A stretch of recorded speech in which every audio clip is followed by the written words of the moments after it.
Ivan. Thanks, Great Dave. race in store. And this is always a good race. It's a little bit too much testosterone and a little bit too little education in the junior men. So it's a recipe for excitement. Big names always. You got to have Hungary, Spain, Argentina, Great Britain. There's all the usual suspects. There's the medal tally so far. As ever, Hungary top of the list, but not too far ahead of Spain. And we've got some races today in which Spain will feature strongly for sure. So full day's racing and people from all over the region. Norway's Hans Halland warming up. It's always nervy being the first race off on the day because you have the silence of the lake first into the starting stalls and the nerves are jangly. You don't have the chance to watch some racing to try and settle it at all. I think one of the worst things, or worst things, could be the best thing with the junior racing is you haven't met these guys 10 times before. You don't know who's who. You don't know who's likely to do what. Whereas in the senior racing we'll see this afternoon, everyone kind of knows everyone. They know their strengths. They know their weaknesses. Harry Freeland in shot just there in the red boat. He's going to be one of the ones to watch. He had a torrid time at the Europeans, but in the short course, he was right up the sharp end. So let's have a look at the course. This Lake Gels course is spectacularly beautiful. So from the start out of the gantry, you go around the start-finish cans, and then there's that gradual left-hand elbow up to the top around 5, and then reeds on your right-hand side, but good deep water. Lap 2 will take you all the way around to the bottom turn cans. This is your Portage lap. So once you get onto the Portage lap, it's in and out of the Portage, which is a jetty takeout and then a beach put in all the way around to the top, and then the sporty part. The final lap, you'll go around those bottom turn cans. The final lap is going to see you go into that Portage and then 500 meters up, and it's just out of sight of us here, and then you turn around and into this cauldron spectator bowl, you come down to the finish line. Well, the finish line is slightly above there, so that'll be your breaker zone, I guess. But that's what you can expect from these youngsters. They're going to be doing 6 laps and 5 portages. Looking at Franco from Spain there, we'll expect to see him up the sharp end of this race. So huge field. We're looking at about 30 boats on the line. Denmark's 3, 6, 7. That's Jeppe Borgard. He was 5th at the European Championships. So he's going to be in the mix somewhere. Argentina in the yellow boat in the background going past there. We've seen the Argentinians be strong in pretty much every race they've contested. And for most of these young men, you'll get a year, if you're lucky, 2 years racing at this level, and then you get vaulted up into the under-23s. So a lot of unknowns. There's going to be a lot that's going to be learnt in the first lap or 2. Very much, and there'll be a lot of testing each other. There'll be a lot of, there's generally a lot of chaos in this. Slovakian there, 360. Klimo. Looking very nervous. Looking puffing nervous. Oxygen early on. That's a man who maybe his breakfast hasn't settled yet. There's the start line. The start gates will pop up between those red boys. It's like a small fence about 30 centimeters high. The paddlers put their nose behind that fence, and as the starter says go, the fence drops away. It's instantaneous. You're not going to run over the top of it. Here's your start list. Salmon from South Africa, Hirsch from Czech, Higgins from Ireland, Soderman from Sweden, Schultz from Belgium, Poulin from Canada, Vesser from the Czech Republic, Neil from New Zealand, Rick DeLind from Netherlands. Pazos, one of the ones to watch first at the Europeans. Oliver Koch from Denmark, Numela from Finland, Ueno from Japan, Butterfly from Ireland, Zeman from Hungary. All Hungarians are worth watching at this level. Vergorven from Argentina, another big player. Lonka from Belgium, Souza from Portugal. Freeland from Great Britain, another one to watch. Well-managed race, could see him up the sharp end. Klimo from Slovakia. Alfonso, I've messed that up, from Sweden. Miguel Franco from Spain. Cancino from Chile. He's the youngest in the race, just 15 years old. Aidan Han from Australia. Kakeksi from Hungary. Candela from Italy. And Borgard from Denmark. And we're still not at the end of the list because it's Catalano from Argentina. Spree from Germany. Jacobs from South Africa. Biagini from Italy, Haaland from Norway, and Pereira from Uruguay. Finally, gets us to the end of a massive start line. That starting gantry has been one of the talking points of the events. The Danish Canoe Federation has... This is the young kid from Chile. He's been on the development camp all week. I've watched him paddle. He's a very good paddler. He's been struggling with the exit from the Portage all week, and it's began to frustrate him earlier in the week. But I think he's got it. But at 15 years old, to be thrown into this is going to be some education. But he's a solid paddler. And Zach Jacobs just gives him a reassuring thumbs up. That speaks volumes about what the brotherhood of the sport is all about. Down to the start gantry. Beginning to assemble. Danes next to the Argentinians there and South Africa. That's three of the big marathon canoeing nations right there. Just coming into the start line behind them from Germany. We'll gradually learn who the paddlers are as they go round. We'll try and keep you as informed as we can. This would be a great example of how this 9-lane sprint-style starting gantry can be so effective even when you've got a huge field. It's been just part of an infrastructure rolled out by the Danish Canoe Federation that's got this unqualified thumbs up from the paddlers. They've really done a top-notch job. So we're looking at Borgard and Catalano were the two we had side by side. Red boat of Harry Freeland in the middle. It's still, it's like the horse racing sometimes. You have to blindfold some of these guys to get them on the line, then you can take the blindfold off and they're good to go. Or you've got to, push the rump, but I think that might be taking it a touch far. So Finland's Numela there. Just looking at the start list, this is so encouraging with Chile, Uruguay, Japan fielding an athlete in just about every race. And there he is in the white cap between Ireland and Finland. The boys approaching the start line. They don't like you actually touching that fence. I think that plays with the mechanism. You can see the yellow boat just whack the fence, and it doesn't like that. They don't want you quite touching it. They just want you just hanging behind. But look at that. That's a terrifying prospect being in that line. It is still tight, isn't it? There's at least 4 boats in each chute there. Yeah. All away cleanly. Such a big mob. You really want to try and get to the front early on. Evenly matched. Red boat of Harry Freeland next to this yellow boat from Argentina. That's Vergaven of Argentina flying out of the block. Super start from him. The yellow boat closest to us, I think, is going to be Kokeksi from Hungary. Argentina looking across to Kokeksi. Those 2 yellow boats. Is Kokeksi going to be leading? Freeland gets pushed back behind the Argentinian. Oh, we got a swimmer. Swimmer from Ireland already. That's an unlucky break for him, but there goes. Looks like Argentina 1 and 2. Red boat's pulling right across the lane. It is both the Argentinians. So that wasn't Kokeksi, it was Catalano in the dark yellow boat from his teammate in the light yellow boat. And we've got a group going off to the left. Now, that looks okay at this point, but there is a course buoy to the right-hand side of the course that they need to be aware of. Well, you said it was going to be exciting. It's been pretty WWF at the start. When these two groups come together, we'll try and get you a name check on the leader of that group on the far side. But we've got Argentina, Norway. That boat's going down.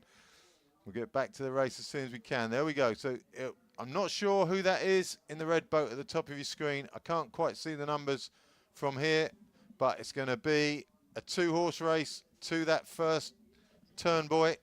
There we go. It's Sweden's 3-4-4, and that is Arvid Soderman. And the others are going to go across to him. So Soderman doing a fine job. There's going to be tension in the middle. The 2 Argentinians both fighting for the same wave. Ireland 3-4-3 doing an awesome job. That's Ben Higgins, only 7th at the Europeans, but putting himself in the mix here. There's the turn buoy. It's only a course buoy. They don't turn around it. They just have to pass to the right of that. Cause problems earlier in the week. Haaland from Norway. Chaos in the back there, but the group's gradually settling down. Freeland in the red and blue striped shirt there. On the far side, Czech in the blue shirt on the left of the Irish. Denmark, That's the orange shirt of Tallinn there. We got a South African with the orange cap on backwards. You rarely get anything cooler than a cap on backwards. Oh, you wouldn't know, Ivan. It's just... And there's the group. Everyone fighting for the best wave they can find. Hungary and Denmark coming out to the right, trying to get back in contention. Freeland sitting well. Argentina sitting well. Still dominated currently by Soderman from Sweden. Left-hand side, boats coming up. That looks like a Danish paddler. Top of your screen.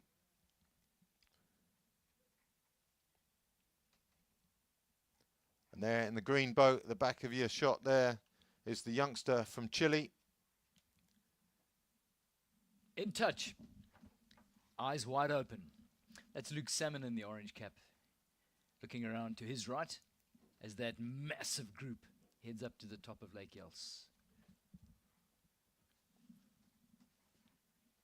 The initial overspeed section has ended now. The group's beginning to settle down.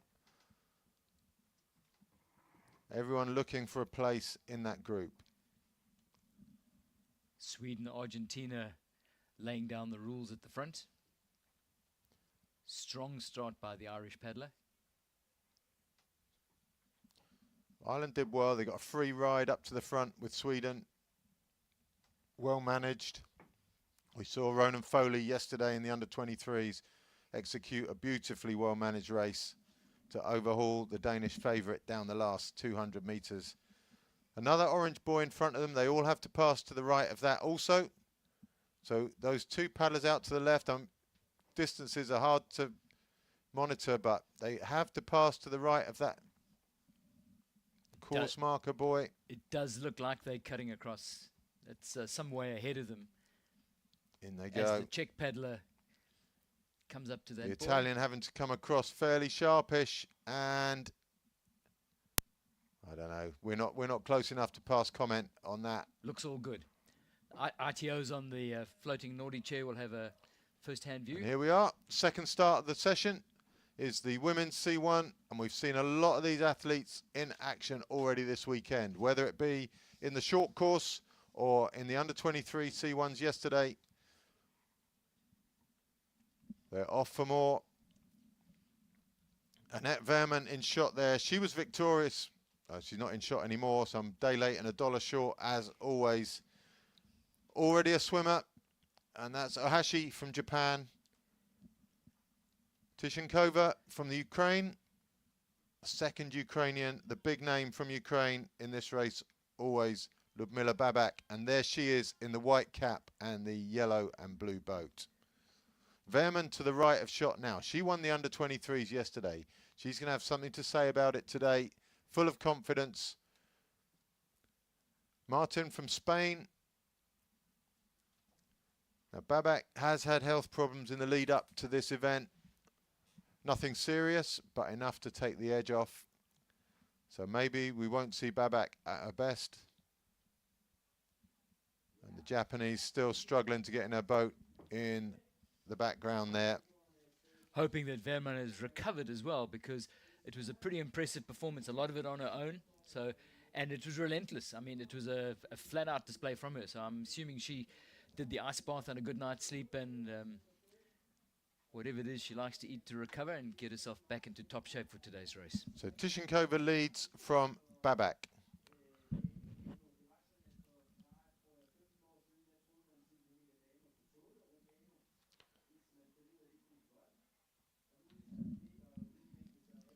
Already a medalist this weekend.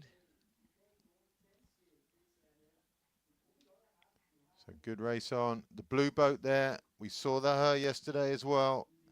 That's Veverkova of the Czech Republic. She took an early swim yesterday and still recovered to get second place. So she's strong. But it's the two Ukrainians out on their own at the moment. There's your name checks. Tishankova, Babak, Veverkova, Gruzelkovic, Vejen, Huey.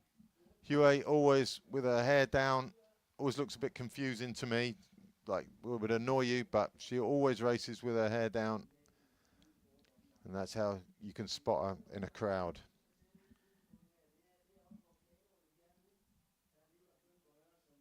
So 2 Ukrainians just being held on to by Vevikova of the Czech Republic. Behind her, Grizelkovic, Vejen, Huey, Martin and Hegedus. Vejen, after having given us a glimpse of her form, would love nothing more than to be an assertive force at the front of this race. She's looking a little bit jaded this morning, Dave. That's why I she's raised at the the back question of that about line. recovery, because she's certainly looking a shadow of what we saw earlier. And here we see Babak gradually making her move through to the front. And usually once she's at the front, things don't change an awful lot. There's Vejen in the middle of your shot there. So Babak just moving up gently on her teammate, Tishankova. And they're pulling away. Back to the K1s. Back to the juniors. And it's a huge bunch. Argentina still at the front. Argentina, Norway, Spain, Ireland still there, just to the right of Norway as we look at them. Czech Republic to his right. Then we're looking at Italy.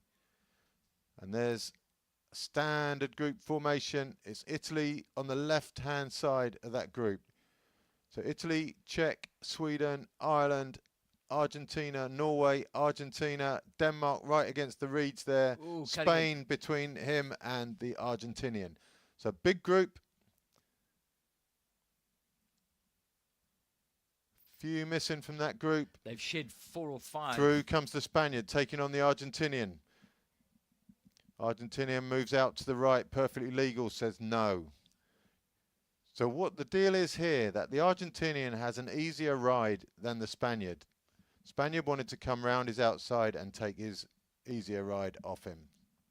They're cutting it really tight against the reeds. For those of you having a first look at this course at Lucky Else, the great news is it is reeded on the side, but the water is deep, so there's no shallow water, there's no risk of making contact or rudder damage. It makes it a great, safe and fair marathon course. But as you saw on that first right-hand turn, they were cutting it really tight. So if you were on the 3rd or 4th wave, you would probably pick up a little bit of foliage. So this is a great shot to educate a few of the viewers as to how these groups work. If we can get a still from this shot, which is at 8:59, I know the support crew are listening in the background, then we can do some drawing on this page. So while Dave keeps you informed, I'll do some drawing. This is our leader right here. He's setting the pace. To his left and right, we have a really good position here. This is a nice position.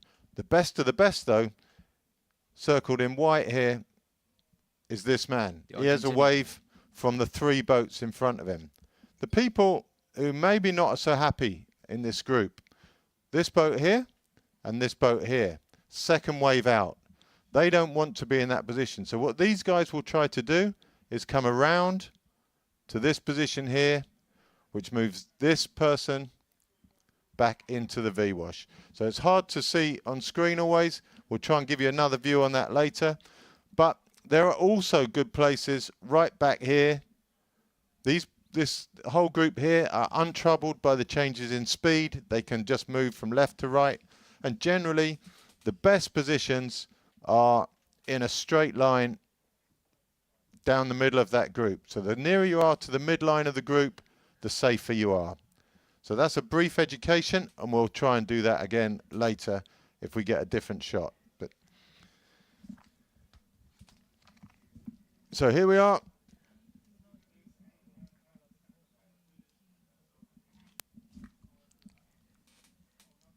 So Norway still at the front, looking pretty composed and pretty settled at the front. But that is a big group. They shed 4 as they came round the top turn cans. Argentina sitting comfortably on the diamond. Okay. Haaland looking very measured.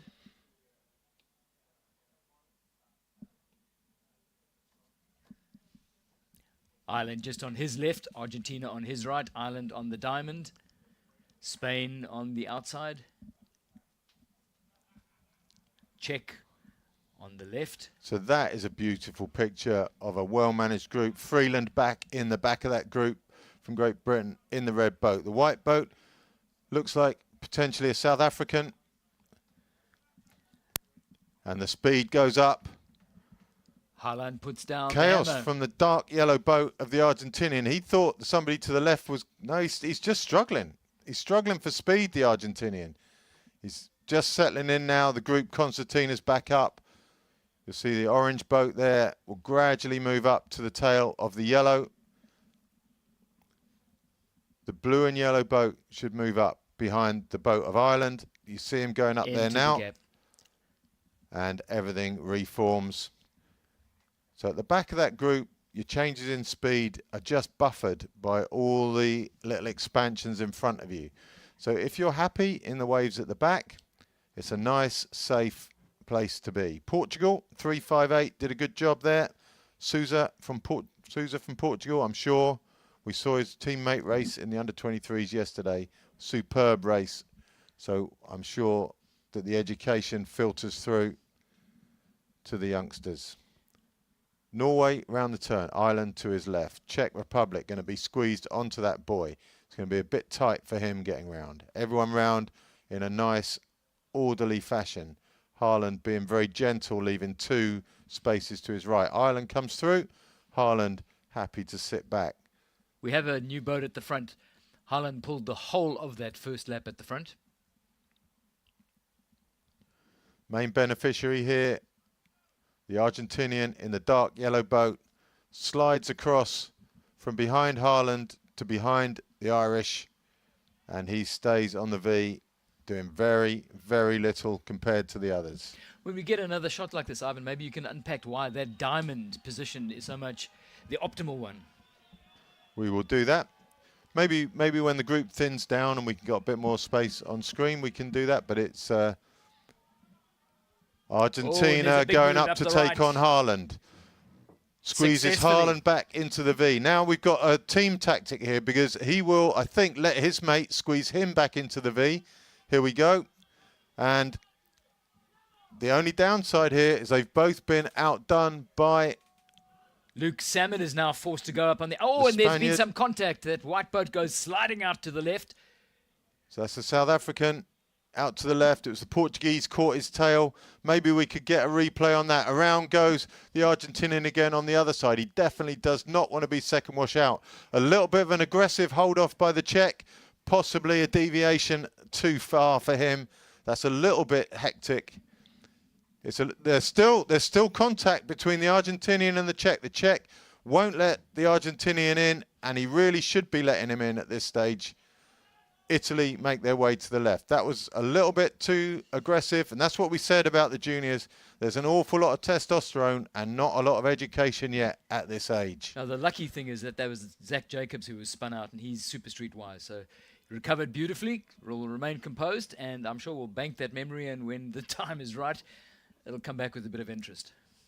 Pazos leading and comfortable to stay out of trouble in a race like this. Here's the replay coming up of some of that incident. So watch the blue and yellow boat. Just taps the back of the South African there. The South African gets pushed out to the left, which means the Italian gets pushed in. South African moves out. And now, as we come round, watch the light yellow boat. He tries to overtake the Czech. And as he comes in to overtake the Czech boat with the blue shirt, watch the Czech go left now to try and hold him off at an extreme angle, and that's contact. Contact never ends well for anyone. So the Czech there, a little bit hectic and a little bit too aggressive, but actually, in the end, everyone survived. So game on. It's a good race, and it's a hectic race. It adds substantial spice to what we're going to be watching for the next hour.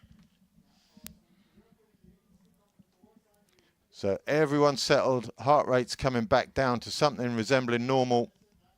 There's your leaderboard, left of screen. So Pazos still leads. Everything beginning to settle.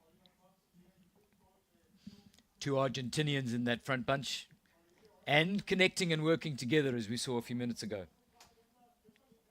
It's very helpful if you know when you take on an attack like the dark yellow guy did on the light yellow guy, that he is going to move back, because you know that your attack is an easily manageable one.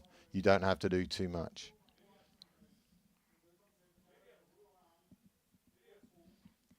So a little bit of tension creeping in again.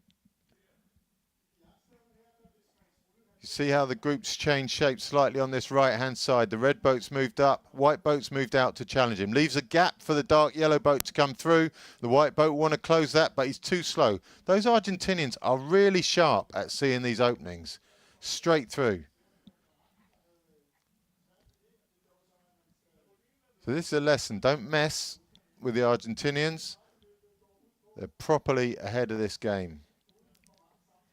More action to the right of the group. Yeah, those Argentinians have shown us that they are 2 things: strong and they're streetwise,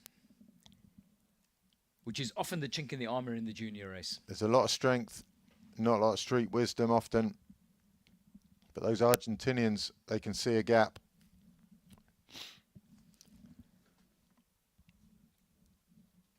That bunch still tightly packed. So what happened there was the Hungarian, I think it is, moved out to defend his position, but moved out too far and just left a gap through which the Argentinian saw an opportunity and took it. So let's clock in with what is happening with the C1 women's race. Okay, this is not what I was expecting to see when we came back. Tishankova still leading. Last time we saw them, it looked to all of the experienced viewers like Babak was on her way through, but nope. Tishankova leads, Babak just tracking her to her right. Those two well ahead. It looks like Huet of France on the graphic is in third, Vevakova 384 in fourth, and Poland's Grzelkovic in fifth. All Ukraine. And that's a fair gap. That's a huge gap.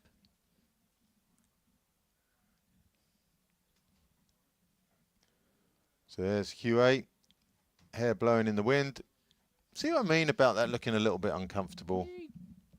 You love it, don't you? I'm not even going to answer that, Dave. No. So I'll stay well away from that sort of territory. Thank you. Well played. And so that's Huet of France in third. The blue boat just behind her is Vevakova, who was second yesterday in the under-23s. There she is in shot. I imagine at this point in the race where it's a bit processional for that middle section, Vevakova's thinking, I remember this from yesterday. Yeah, this has got same old, same old.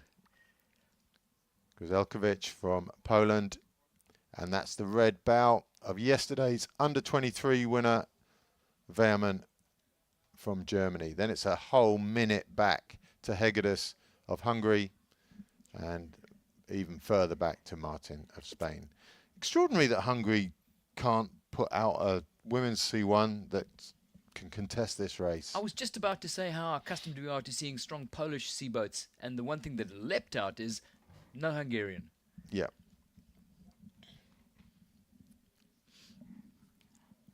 Also thinking through the logic of Annette Veerman getting onto the start line this morning, she had a big day.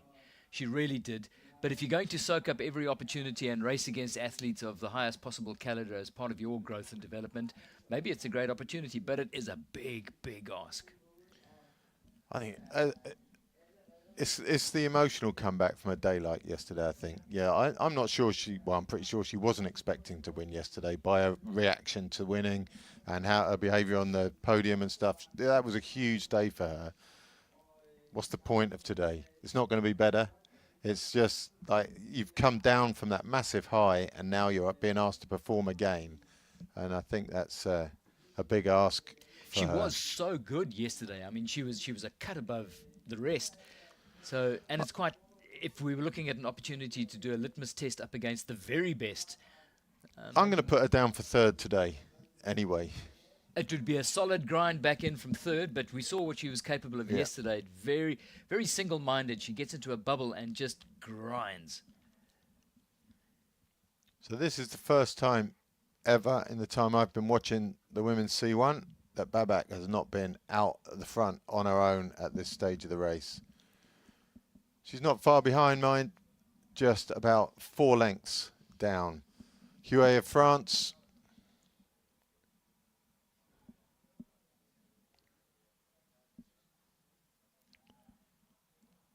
Looking a little bit Boudicca, don't you think? Just Right. need more commitment from you on that, Dave, when I throw you a curveball. Okay, those three It's locked in battle, coming round the turn. It's like stepping onto the gallows, Ivan. I'm not going to even think about that. So, Ukraine, from Ukraine, there they are. I'm going to circle back to something that happened at the opening ceremony where mention was made of how the canoeing family had rallied around the Ukrainian athletes, particularly those whose lives had been so badly affected, pulled them in and got them into better training circumstances, made sure that they were okay personally and that their sport wasn't affected. And that whole canoeing community that was there at that opening ceremony just rallied and applauded. It was a good feeling. I think there's always support. We've talked about it during the weekend, how some of the athletes sort of travel and train with opposing teams and opposing countries. And yeah, everyone's welcome everywhere.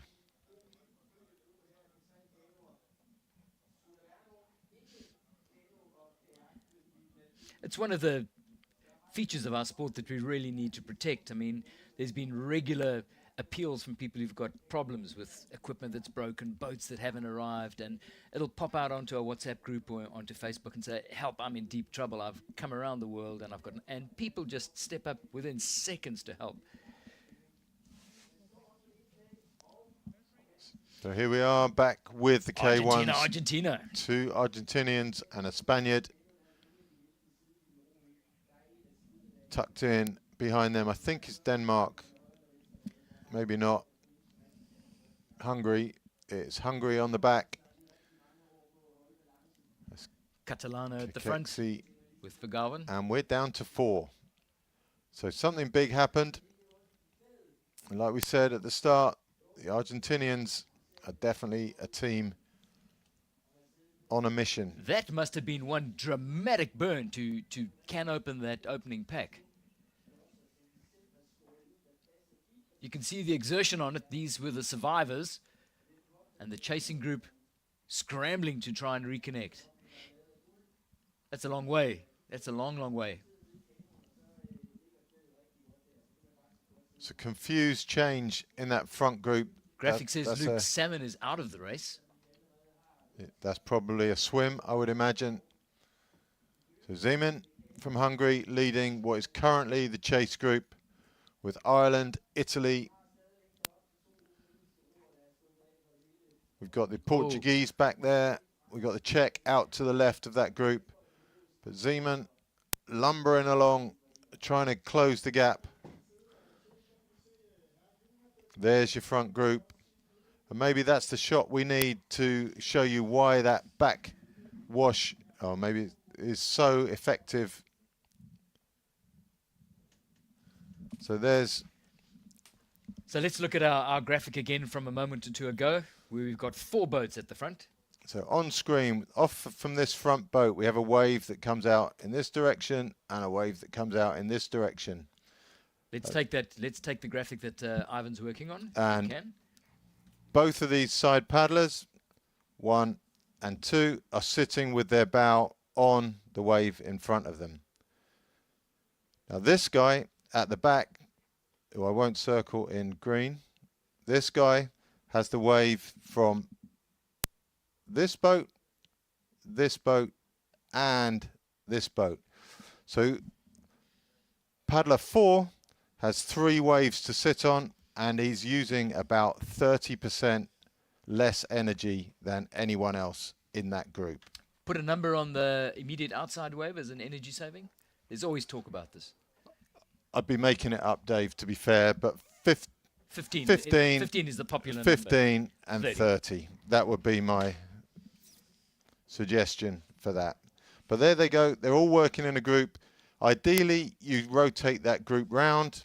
So one of the side paddlers will come up. The person who's currently resting in the V will come up to their outside, and the person on the other side of the group will drop back into the V, and everyone gets their turn at the front, everyone gets their turn at the back. But there's 4 happy boys there right now. And hats off to Argentina to put 2 paddlers in that front group is pretty impressive. It's a vibrant paddling scene down there as well, built out of some really tough marathon racing and river marathon racing. So we're about to see what each one of these has got on the Portage. We're about 30 seconds away from Portage number 1.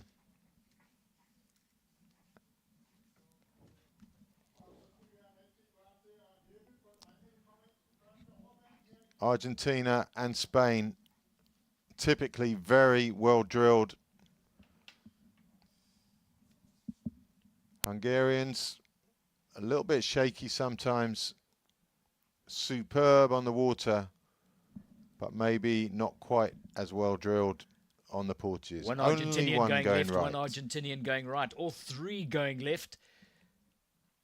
So Loads of space there. and the Argentinians are going moved right along. to the top of the jetty. They've rehearsed this. I saw them do this in training. Up and away. Oh, and he's let his boat go. Okay. That's So a shocker from the Argentinian. He's all that- from being first out, he's going to be lost onto the grass.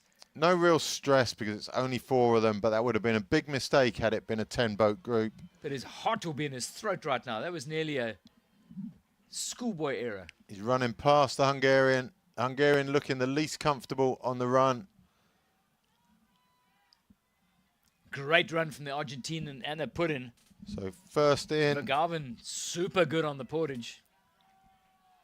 So, Vejen for Argentina.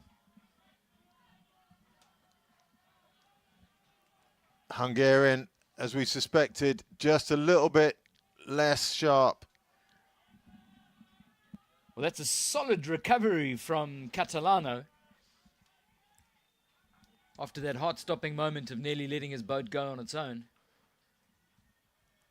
So Catalano. Catalano looking over his shoulder to see if they've managed to struggle for 4th as the second bunch comes into the Portage. So we're looking at Norway, Denmark. Dane running well. Solid run from the Dane. Great effort from the Dane.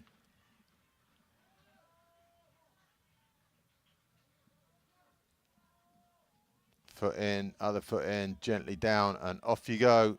That's 3-5-1. That's Harry Oliver Koch for Freeland in Denmark. there. Awesome get in from British athlete to go with the Dane. That's a great portage from young Oliver Koch of Denmark.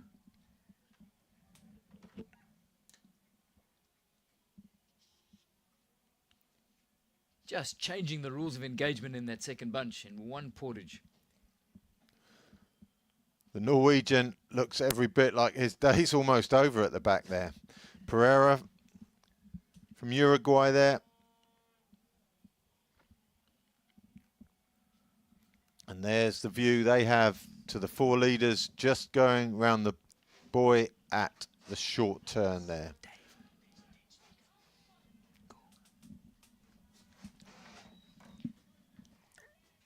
Must say I'm thoroughly enjoying having a couple of Danish voices joining us in the audio that's going out to the crowd here at the lakeside at Lake Yels.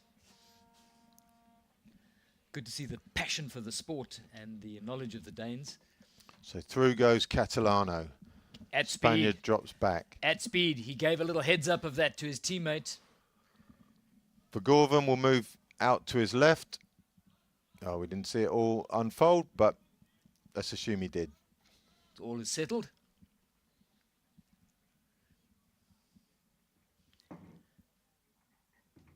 And the intensity of coming into and going out of those portages has broken up the second group quite significantly.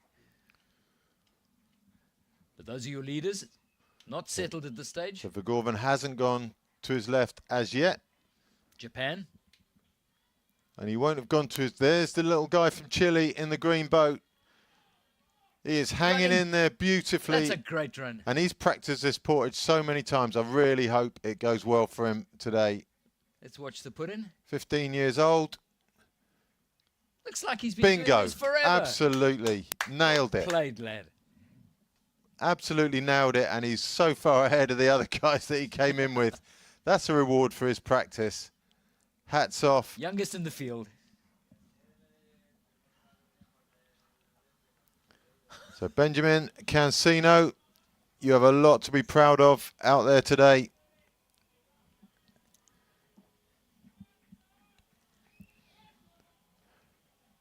Australia running through and Ireland just behind him. Ooh, it's chaotic. Suboptimal, but he gets away with it. That's all that matters, as long as it all ends okay. Ireland in far more efficiently. And away he goes.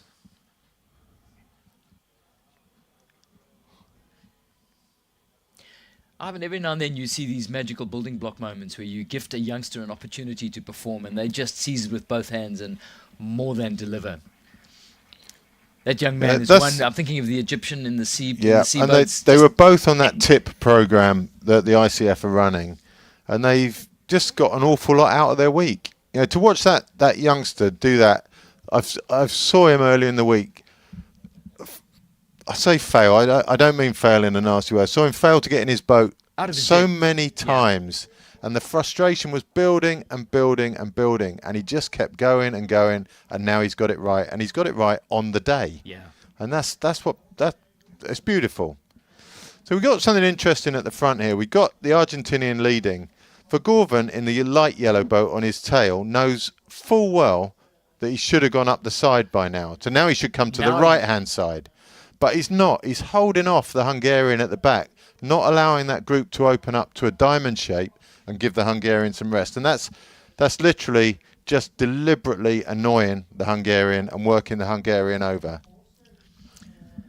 So let's zoom back to what's happening in the C1 women's race. And Tishankova.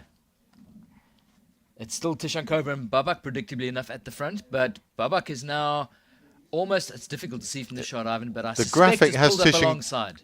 The graphic had Tishankova still in the lead, which is a tough call. It does look kind of level, doesn't it? Oh, she's picked up a penalty, I see. Oh. Here we go. So she's going to have to hit the naughty chair when she comes into the Portage. Wow, I mean, with two boats in there to pick up a penalty, miss a boy? You've missed a boy. You must have missed a boy. So 15 seconds is probably about the difference between them. That at this would have stage. been one of those solitary left-hand turn boys on the way up. That's crazy. That's a lapse of concentration. She will be kicking herself. So the distance 30 meters. 30 meters, what, 10 seconds? And there's a 15-second penalty. They're going to be together when they come out of the next portage. If she missed that boy through an error on her part, she doesn't know right now. We all know that she'll know. She'll know. Do you think she'll know? Yeah, she'll know she missed it. There's no comms. She doesn't have any heads up from an ITO or comms with her team to let her know. No, but what will happen when she comes into the portage, there'll be one of the ITOs, one of the officials, will shepherd her into the drinks lane, the feeding lane, and at the end of the feeding lane there's a marked out square, the naughty box, where she'll have to stand. As soon as she stopped and put her boat on the floor, the 15 seconds begins. Stand and watch Bubba get away. It's going to feel like an eternity. Well, it'll just catch her up. It's just going to close the gap. That's going to be about 15 seconds right there.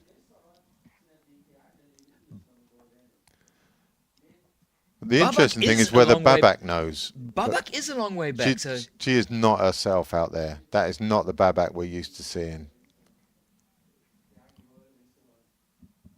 But it's amazing what a difference being at the front will make to being second. You watch her whole demeanour change when she sees her mate in the penalty box. Yeah. This could be a very different race after this. Well, Olena Tishankova, if she's aware of the fact that she messed up by missing that buoy and she is going to cop 15 seconds, she could either throw her hands in the air and just resign her chances of picking up this medal, or gun it here to try and put 15 seconds in the bank. It would be gold for her if she could get into the portage, serve out her 15 seconds in the colony, and then still have a chance when Bubba comes through. Slight change behind them. It's the Q8 of France has been caught by Vevikova and by Grzelkovic of Poland.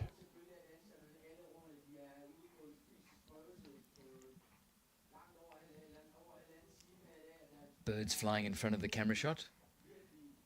Erroneously identified by Lawler earlier as seagulls.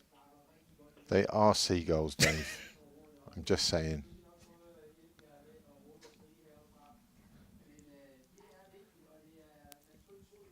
Any fine points on ornithology, please find us at the commentary box, green box down at the start-finish straight.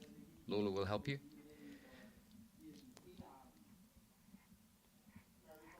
She's been impressive this weekend. She's working hard. Is she? Yeah, maybe.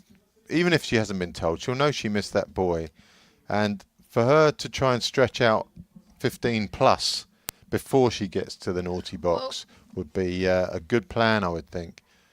She's probably got at least 5 at this stage. If Loads. She's got more than that already. If she could stretch it to the full 15, that's gold. Yeah. Because then that Control-Alt deletes the error and it restarts the race. And she'll take comfort from the fact that she's able to get back to the front based on her current form.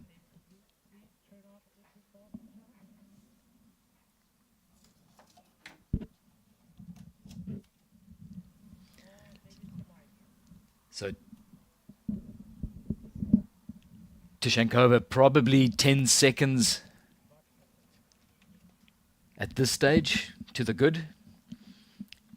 See if she can bank another 5 by the time she comes into the point. And she's got plenty of time to do. No, she doesn't. She's coming right down to the turn.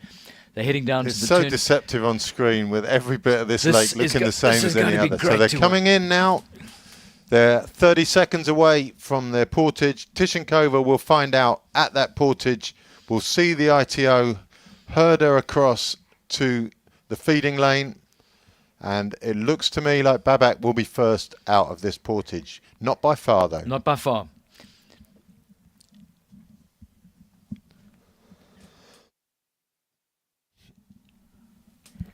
Tishankova around the last of those turn cans, sizes up the portage. Little sprint here would be wise. Literally every microsecond is going to count, not just practically in terms of the race, but psychologically. Because Babak will come past her. The case is when. She comes up to the right of the portage. 11 seconds the difference. 15 the penalty. It's going to be very, very tight.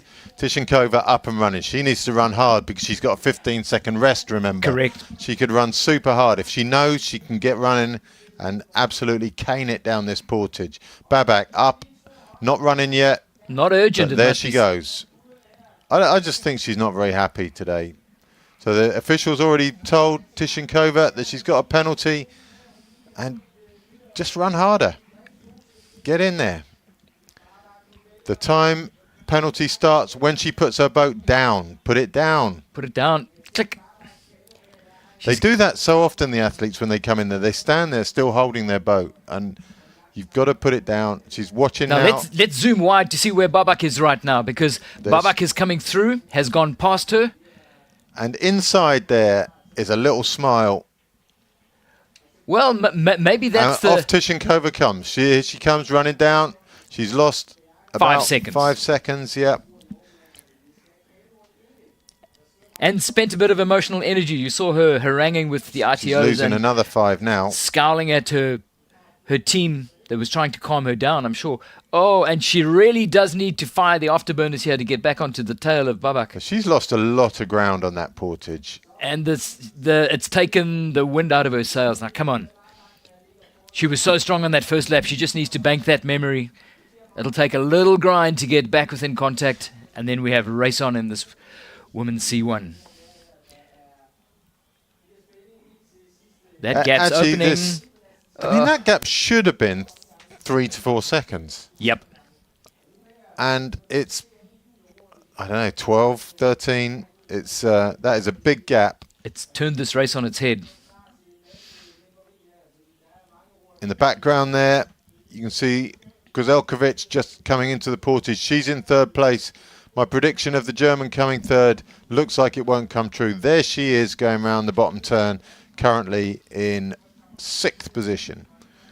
Grzelkovic choosing to shoulder a boat. That's extremely rare in the canoe paddling. Very. Did she empty it as she took out? I didn't see, but she's running well.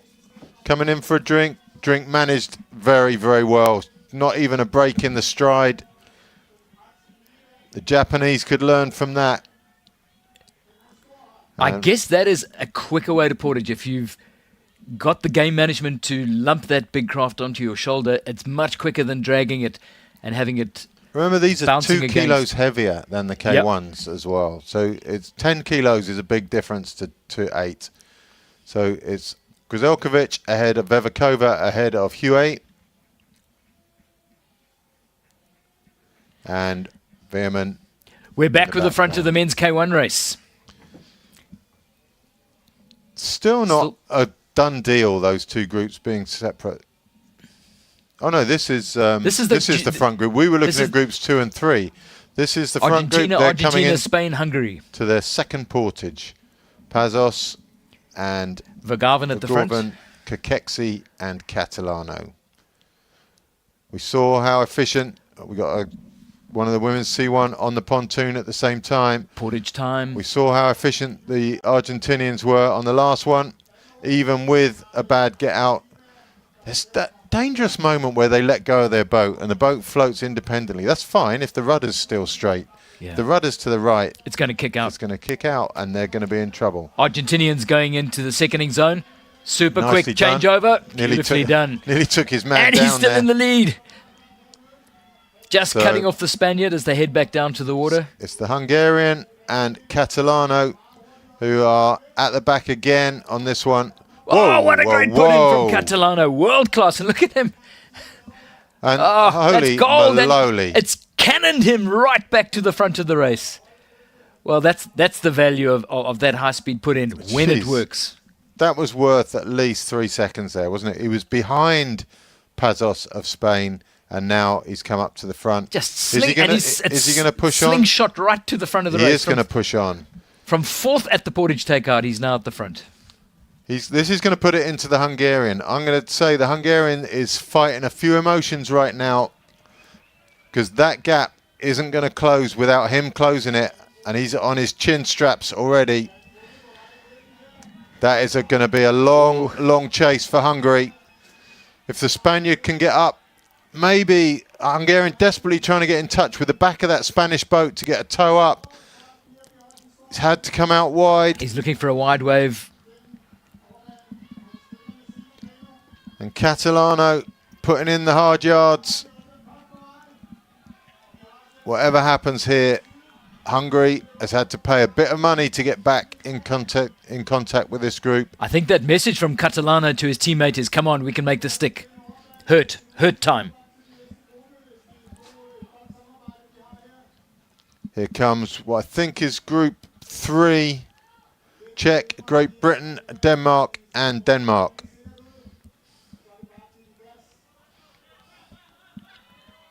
Oh, that's a little bit of a chaotic group. Come on, guys. It's your teammate that you're squeezing out there.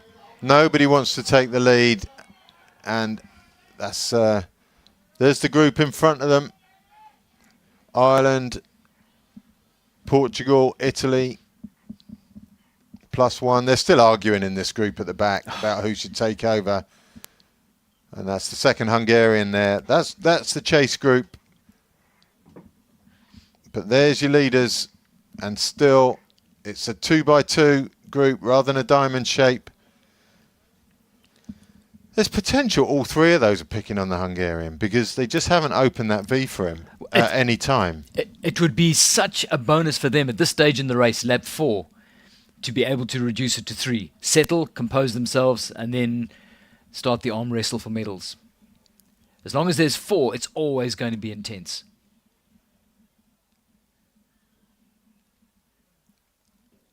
Ireland's Ben Higgins there.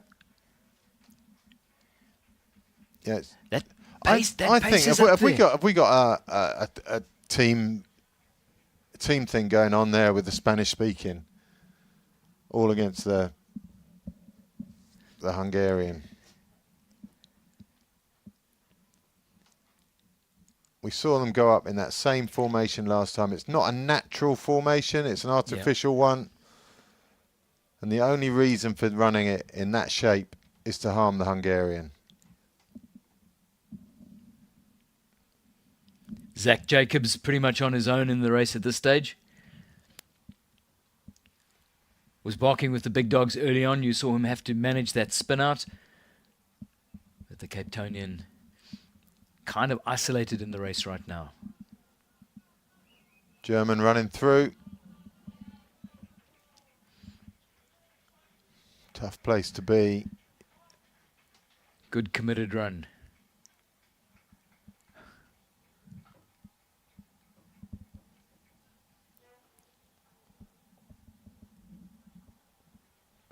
Uber cautious. So Sebastian Spree continues his solo journey around the lake. There's a solid group behind him there. Japanese C1. Reina Ohashi also coming through. How many of those sea boats actually get dragged in the water until they get to that bit of crowd control fencing, and then there's a mighty clatter and they get dragged up onto the grass? They've got the reassurance that there's no rudder on there. Thank so goodness. all you do is dent the back of the boat, and that's... Unfortunately, you see that behavior rubbing off on some of the K-boats, and that's not well, good. then it's terminal. So a group thundering in behind her. And they're just about 30 seconds behind the German. Canada running in. Canada piling through in the form horribly inefficient, bottle to the mouth drink feed. The athletes have been practicing the portage over and over. Yet the support staff don't seem to pick up anything from watching the other support staff. Jeremy Poulin of Team Canada pulling away, looking comfortable in his boat and enjoying his race. Japan 3-5-3 there. Bunzo Ueno. Australia in the white shirt. Belgium in the red, yellow and black. Canada just trying to close them down. It's all a bit torrid at the back there. There's your leaderboard. Catalano, Vergorven, Pazos and Kikeksi. That's Group 1. Souza, Zeman, Biagini and Higgins is Group 2. Just thinking back to that front formation and Catalano furiously driving that bunch to try and chase away, looking over his shoulder to his countrymen and hopefully to Pazos as well to say, pull him with. Our split now has Kikeksi back, but I don't think that's 100% correct. It'll be surprising if it is. But the one thing you will do is if Kikeksi does manage to stay at least within contact, he has spent a lot. He's burnt a lot of matches. Yeah. Which is going to make him vulnerable in the last 2 laps. It will. It makes him feel vulnerable now. He knows that he's not going to get any help. He's scrambling. He's got to make friends. Okay, so he's got to, if he wants to make friends in that group, he's got to do someone a favour now at some point. And those favours kind of build up, and there's then an obligation almost to reciprocate. But at the moment, he's got no friends in that group. Chance to make friends and influence people where he is right now, few and far between. Absolutely, because there's a solid group of 3 there who it would appear from the way the race is going that already have some kind of pact working and for them. he cannot hope to be caught from behind and benefit from that, because that's like throwing chum to the sharks.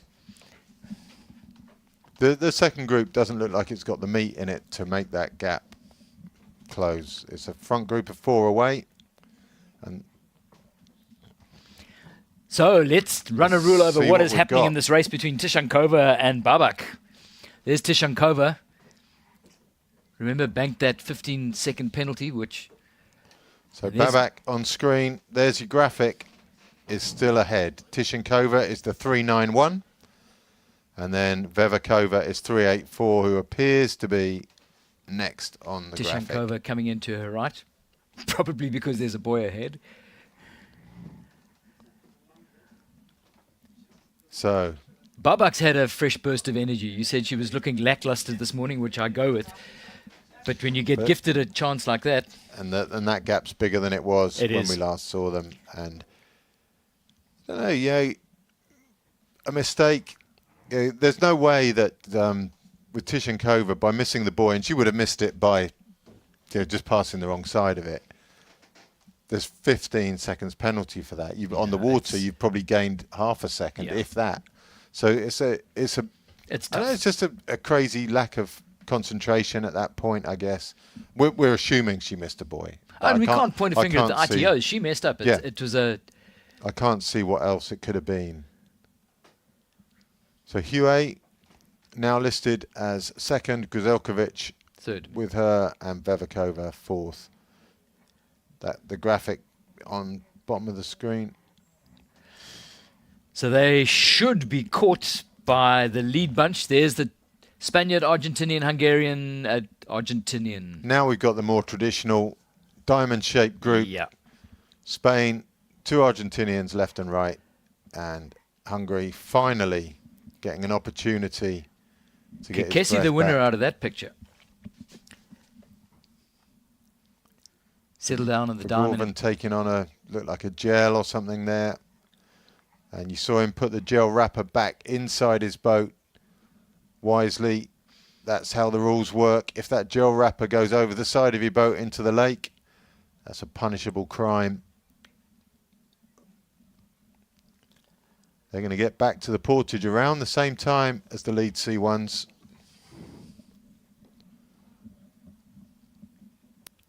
So picking a winner here is a tough call. I'd give you a list of 3 to pick from there, I think.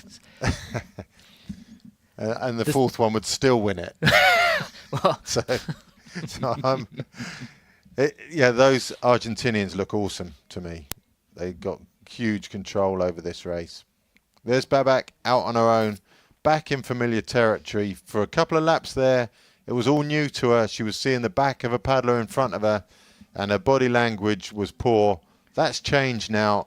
She's back to her old self at the front of the race, and everything's looking normal. Maybe the TV guys can just give us our commentary box for a second. Ivan, I have been given instructions from several teams. I've been issued the Hammer of Thor. Seriously, what's going on here? No, I've been... this is the Hammer of Thor. I have instructions from a number of teams to administer this to your head. Can I at least take my glasses off? No. Should you make any tips or predictions about who's going to win and who's going to lose? I think that's fair. With your track record of how that goes so wrong, the Hammer of Thor is in the house, and I have the license here in fine print saying administer to Lawler's skull in the event that he makes any predictions. So I won't pick any predictions all day. Right. And those that I do, I'll apologise to in advance. So Thor is in the house. Here we go. How far away are we? It's about, still a long way to the Portage. We're looking 4 minutes.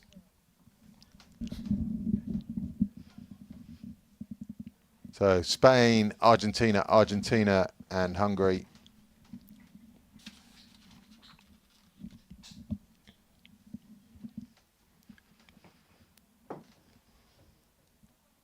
Just about a minute back to that second chase group. There you go, 105, 108.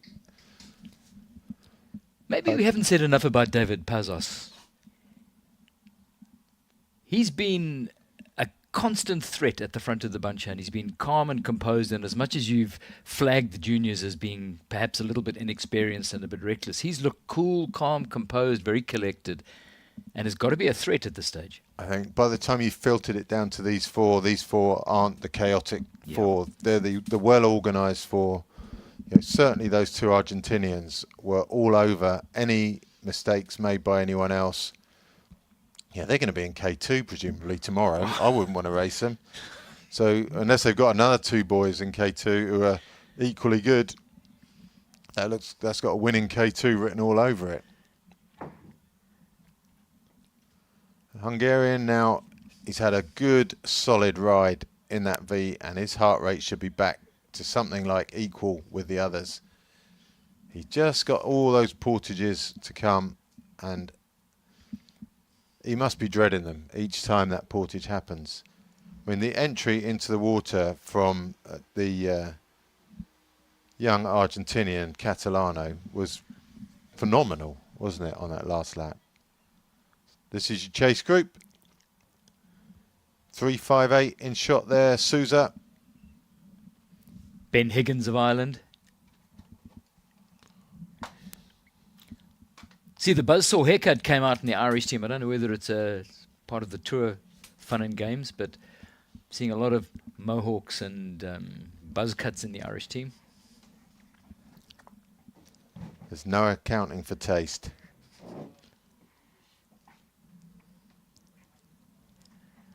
Argentina, Spain, Hungary. Again, a slightly strung out group there. Each time the group gets strung out, it's the Hungarian at the back. They're going to catch the two women C1s, one at least. They're going past second place as we speak.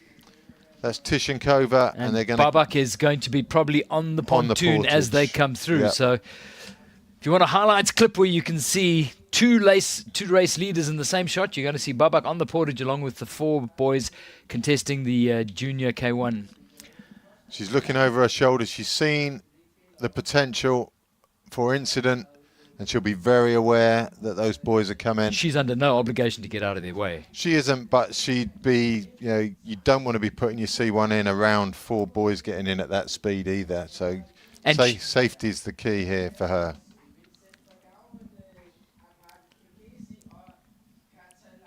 So Ludmila Babak comes into the Portage down the right-hand side. She's got time on her hand to certainly get off the pontoon. Here we go. The two Argentinians stretching it out, coming in. We've got Vergoven to the right. Catalano to the left. Babak comes off the Portage, plenty of time. She's in the clear. So there goes our camera. Argentinian's about. Oh, he's taking it. He's spinning it around sideways. What a mess on the point. He's obstructing the others on the Portage. He's messed up the getting out every time, but he's so good at getting in. It's crazy. So what? Oh my word! The ITO is going to look at the replay of that and did it have a material effect? One Argentinian now gets away. Let's watch him get in now, though. He was so smooth. Babak is right in the thick of it. So that's his only weak point, is the exit, or the entrance into the Portage. Vergoven away and very clear at the moment. He's on his own. There's Pazos. Catalano with him and Kekezi at the back. Now, run an eye over Tishankova's deficit at this stage. She's too big. It's not a deficit, it's a demeanor. Look, her face is resigned. You can just see, I put a speech bubble there. Can I draw a speech bubble for you, Ivan? You can pop some words in there. The words aren't printable. So yeah, she knew she had this, and now she knows she hasn't. And not just she had it against one of the greats of the game, and it's just done a complete flip-flop. Yeah. So she paddles away, resigned to see in the back of Babak for the rest of her journey. She's reorganizing her drink system. They're on their last big lap now. So one more big lap. There goes Higgins.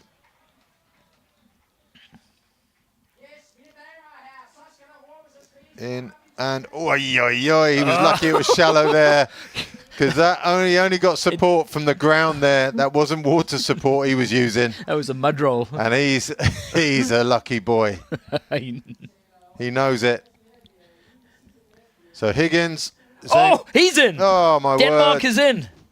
He was in a hurry. That's group 3. They're just trying to close down, and he's in again. And it's all going wrong. He's slid out of the cockpit for a second time. Now he's got a boat full of water. He's got one of the ski-type cockpits, so there's not much water in that boat. It's not that there's not much water in. It's that they know where it is in the boat, so you don't have to push it all to one end so you know where it is. So a bit of a time saver there, but, I mean, you're saving time that you've already lost. So it's kind of a catch-22 there. But in front of his hometown fans, he's still struggling away. That was a bleak experience. Oliver Koch had such a good Portage the previous time, and the crowd that's assembled here at Lake Yelsa was just whooping and cheering him along, and it's just come back to bite him in the butt. And Sweden now have a golden opportunity to get a lift up through the group a little bit. Netherlands in the run. Lind. Being followed by Norway. He's one of the offspring of Dolph Lind, who used to race in our generation, one of the greats of our generation, serial medalist. And now let's have a look at that Portage takeout carefully. I imagine we're not the only ones watching replays of this right now, because So at the here we go. takeout, They come Argentina in. clean. Everything's organised. Now watch the yellow boat to the left of the land. So he picks it up, but the water's in the nose. Nose hits the water. If you keep running, the boat, you just spin around past the boat. He holds the others up briefly. He's only trying to get his boat back to straight. So Vergorven away and clear. And watching that replay, Ivan, actually kudos to the Spaniard. He kept his head. He could have have lost to. his mind or tried to vault over the boat and do something catastrophically stupid, but he just kept his head, and they're all back on the water. And they're all back together by the look of it. There's Vevikova. I think she's currently in 4th position.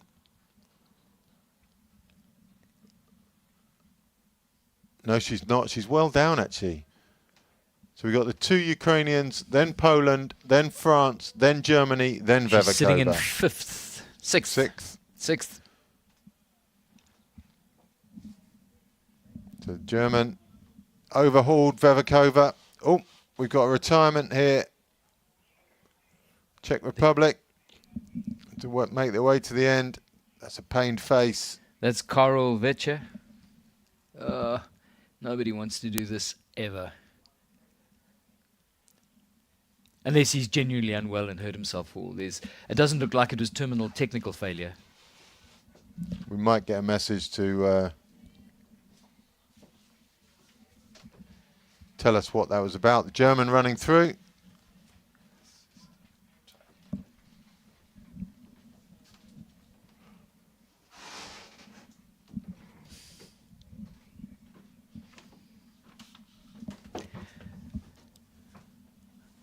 .369. Ireland's lost his number. We know it's not Higgins. That's Zach Jacobs in the white boat. So that's Sean Butterfly. Butterly. Oh, where's the hammer? Sorry. Oh, where's the hammer?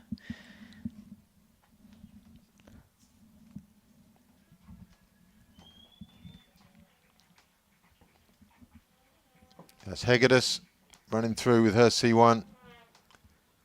Fairway down, but still moving well.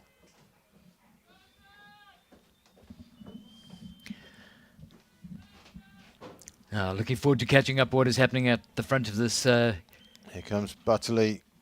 Nice drink change from John Simmons. Looks like Well he- practiced. Looked like a nutting maneuver. Bowing of the head. Zach Jacobs getting a reload. Oh, little bit of a slip. Well managed.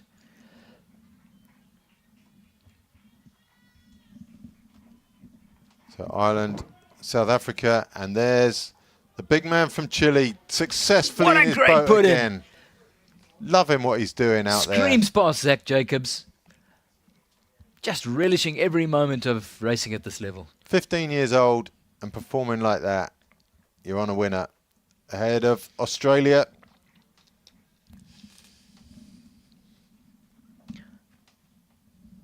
Don't know much about how well developed the paddling setup is in Chile. I don't know how many households are sitting there watching the stream and cheering him on, but I really hope they can continue the trajectory of this young man's course, because we'll see a lot more of him in the future. And there's your leaders all back together after that incident on the Portage. We've seen that, you know, at least two of the Portages. We've seen that Catalano has been coming in first, or with Vergorven, and just making a bit of a hash of the exit, but the entrance to the Portage. But then he's so clean on the exit that he makes up the ground he's already lost. Spain C1. Last lap for the C1s. Martin, last big lap, and just one more Portage and the small lap, and it looks to all the world like Babak will be the victor yet again in the women's C1. Japan coming down to the Podium. This is Ueno.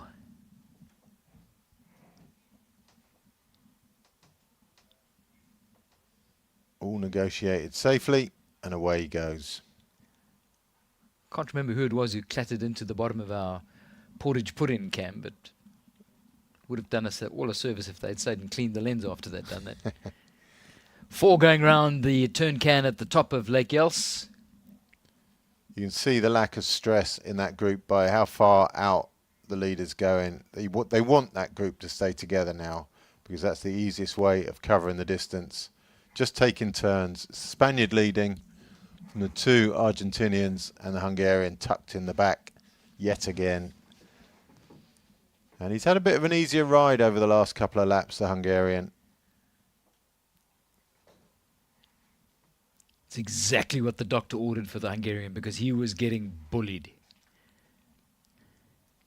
I think, yeah, what they've probably bullied him to a point where they know he's safe now. Yeah, they've run a rule over him and they know what they've got to deal with. They know they're okay, or they feel like they're okay. They can always be wrong, of course. So from Finland, we're looking at Miska Numela. Sean Utterly, he's 14. He's the guy who swam. He's the youngest in the field. He's gone right past.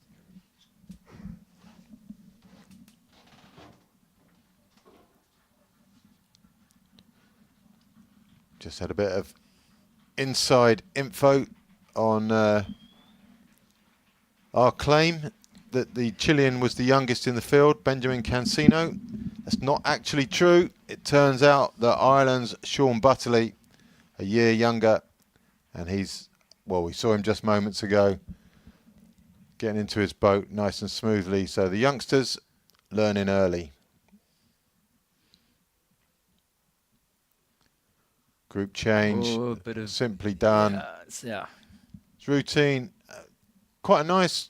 They've let the I don't know. I think they let the leader drop into the V there. So if the leaders are leading really hard, you'd let them drop into the V. If everyone's just doing a regular average type pull, the group would circulate clockwise or anti-clockwise, depending which the guys like. It's a very simple process for these guys now. It's an unwritten rule that, I mean, that'll be a swap every minute, ideally, to rotate that pull. And if anybody gets otherwise about that and doesn't want to take up their turn at the front, you know what you've done. You've alienated yourself from the rest of the group, and there could be serious consequences.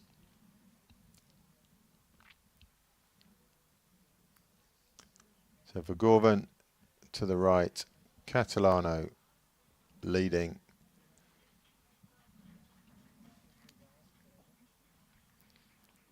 Japanese athlete running through the portage, bringing up Raina rear Ohashi of the women's C1 race.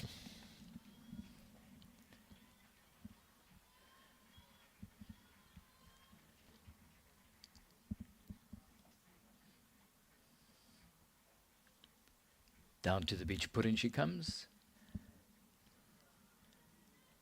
Really encouraged by not only the size of the Japanese contingent, but the way that they've approached their racing. It's So there's the big pat graphic on the back for for them. the women's race there, and the gap between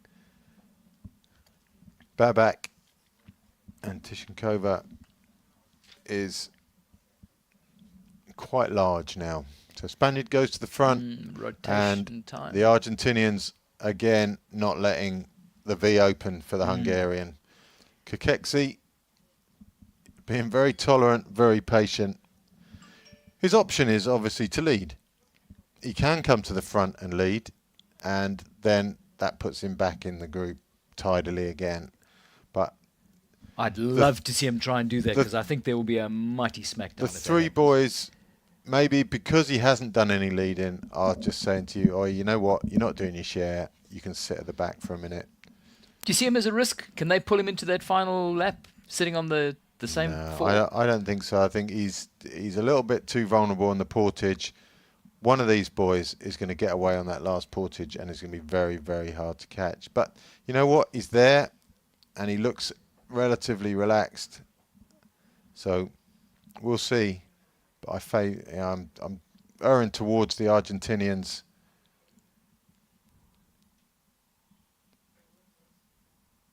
He's eyeing them with some intent as he moves up on the left. I agree. I think if he harbours any hopes of getting onto that podium, he's going to have to assert himself far more than he has been right now. He's been an economy class passenger on this trip, But when he does do, he's going to find the other three happy to work against to try and make his life as uncomfortable as possible. So we could be in for a real arm wrestle in the next 15 minutes. Back to the second group, led by Ireland now. They're travelling well still. Ben Higgins leads from Andrea Biagini of Italy. Thanks, Dave. I was really struggling. It's still a, it's a big gap, really. It's not going to close, but it's still, they're still in touch, still in the same race as these four.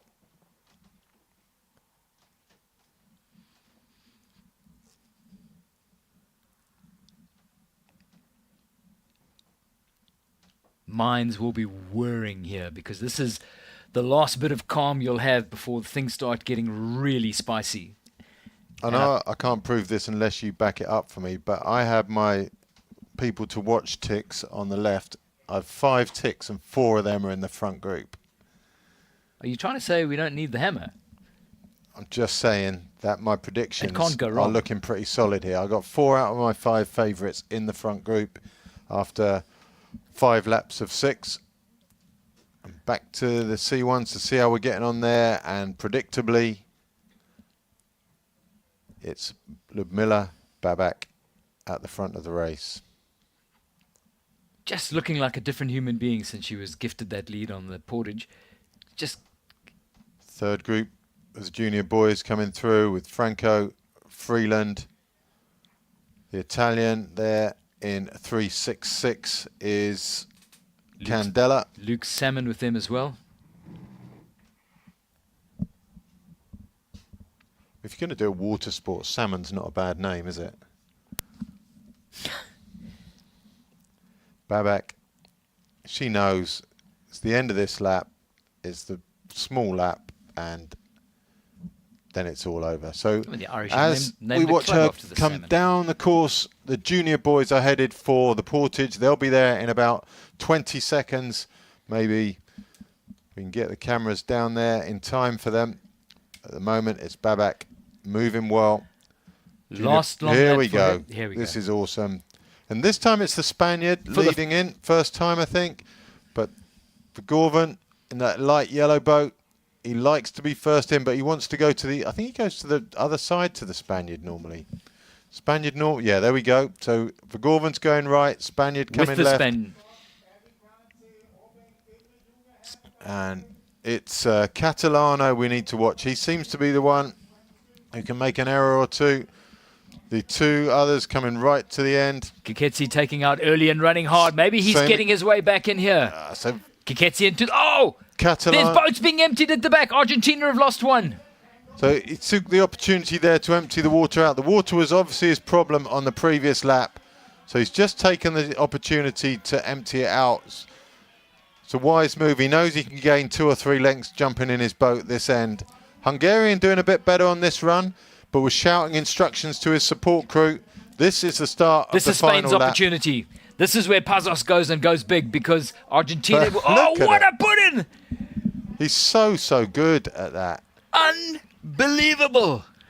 He is so good at that. Yeah, you hold people up like Pedersen as being quick into their boat, but they're not as quick as him. That's staggering. Yeah.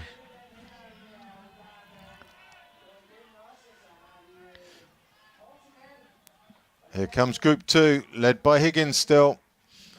Second Hungarian there. Zeman. We've got Souza from Portugal and the Italian. Oh, the Italian's Also. in. Just... Oy, oy, oy. And he's having to empty now. You've And got that's- to wait for that water to And come that's a out. boat without that extra cockpit compartment. So he's away. He's got And a the bit of bunch is catching up to gone. do. The Danes caught up well to this group. He was the one we saw struggling. He's gone through the drinks lane. There he is. He was the one who had such a torrid time getting in his boat. Let's see if he does any better this time. He's certainly Nice. being a bit more cautious. Caution was the proper way to go there, and he's away with his group this time.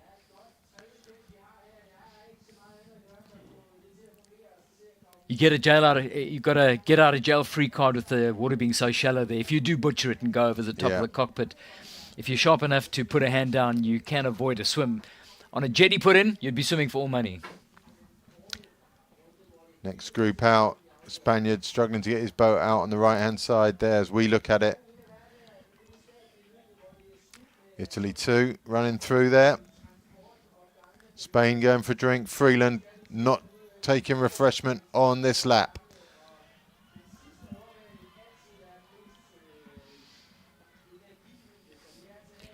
Into the final portage now for the woman who's taken charge, Ludmila Babak, in that boat sporting the colors of the Ukrainian flag.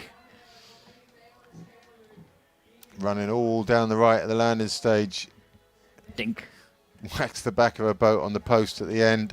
She's done it every lap. And her challenger, Olena Tishankova, isn't even in sight. So the heat is off. She can actually enjoy this. Claims it in front of the crowd. Looks up at herself on the big screen. I would imagine this is relief. After the first 2 laps she had, she must have seen this race going away from her. She just looked like she was stuck in a low gear in that Yeah. early lap. And a little burst of energy and being gifted the lead. 1,000 metres to go, and it's going to be one of the easiest 1,000 metres And she's done. Tishankova hasn't even rounded the boys Yeah. yet. So Kind of a the, shame it ended like that, really, especially for Tishankova, obviously, because she had that little glimpse of light at the end of the tunnel and that 15-second penalty. And to be fair, a little bit of incompetence getting in her boat after that. Yeah. Took too long, the gap opened up, and now this is where we are. She'd had a mental implosion, I think, in that penalty box, Yeah. because even when she corrected from her put-in error, there was just no urgency. I Yeah. could just see her beating herself up, and tough, because she was superb on that first lap. There she comes into the portage now. Second place for Ukraine. It's going to be a double Ukraine gold-silver, which is great for Ukraine. Actually, the third place is being hard fought in this race. We've got the Pole and Huet from France locked in battle opposite us as Tishankova runs through the portage. So there's everything to play for third, and it's probably going to play out on the portage. So Tishankova gets in. She's got probably 2 minutes over the next athlete on the course. So there is literally nothing for her to worry about. It's going to be Ukraine 1 and 2. And there's Babak Tishankova putting in way down course. It's a no contest as far as who's going to be climbing onto the top step of the podium. I think this sort of situation calls for a mini egg. No. Because we have been, Ula this morning went and bought us a pack of mini eggs. I don't know where yours is, You've nicked but it. you're not having mine. You've nicked my I think it's bloody in the, eggs. I think it's in the kitchen. Lawler cannot be trusted around snacks. He cleaned out my romkulen. Now he's going after the mini eggs. Where's the hammer of Thor? It's stress eating. And The in hammer of stressful Thor. situations like this, Discipline coming for You Lawler, I'm need- afraid. you need a mini egg for sure. I'm going to flatten your mini egg. Now, If you open that mini egg without confessing that it's mine, the hammer of no, they're Thor not is yours. gonna These are come my. down. These, I tell you, we've been paid fortunes to show these on These air. are mini eggs. These are beautiful, and I'll give you a flavour test in a second. In Well, comes Poland. This is, she's pulled out a little bit of distance on Huet of France, but Huet of France still in contact. Huet just about to rise. We saw the pole shoulder the boat. There's Huet with the hair on the left-hand side. And this is a big run. She's also shouldering. I'll try not to crunch my egg while we speak. But it's Poland That's a great running portage. with intent, but Huet chasing her down. This is a big run. Huet is storming along there. This is going to be close. Huet should run long. Poland puts her knee down. There's first and second in shot. First at the top of your screen, second at the bottom of the screen. Tishankova never going to get back to Babak. And it's Poland in third, just ahead of Huet from France. Here's Germany's Vejen. And then a couple, there's the Chilean chasing the Belgian. Again, he successfully gets in that green boat. Away goes Vejen with them. But here's your winner. There's your champ. She's about 250 meters from the finish. And it's a straightforward 250 for her. Ludmila Babak. That's what you really want to see, Ivan. It's one of the greats of the game, in top form, coming down to the line to claim a world championship gold in the colors of Ukraine. I'm going to disagree. It's not what I want to see. Although that seems very harsh on her as a person. What I want to see is somebody mixing it with her. I want to see this be a fight to the death at the end. I don't want to see a minute between these two. Give me Novak Djokovic in straight sets. It's a beautiful thing to watch. I think, to be fair, Dave, he would beat you in straight sets. I'd take him. Have you seen my backhand topspin? I have no intention of seeing your backhand, Dave. Got a hammer. I don't want to know about that either. So Babak with about 50 meters to go.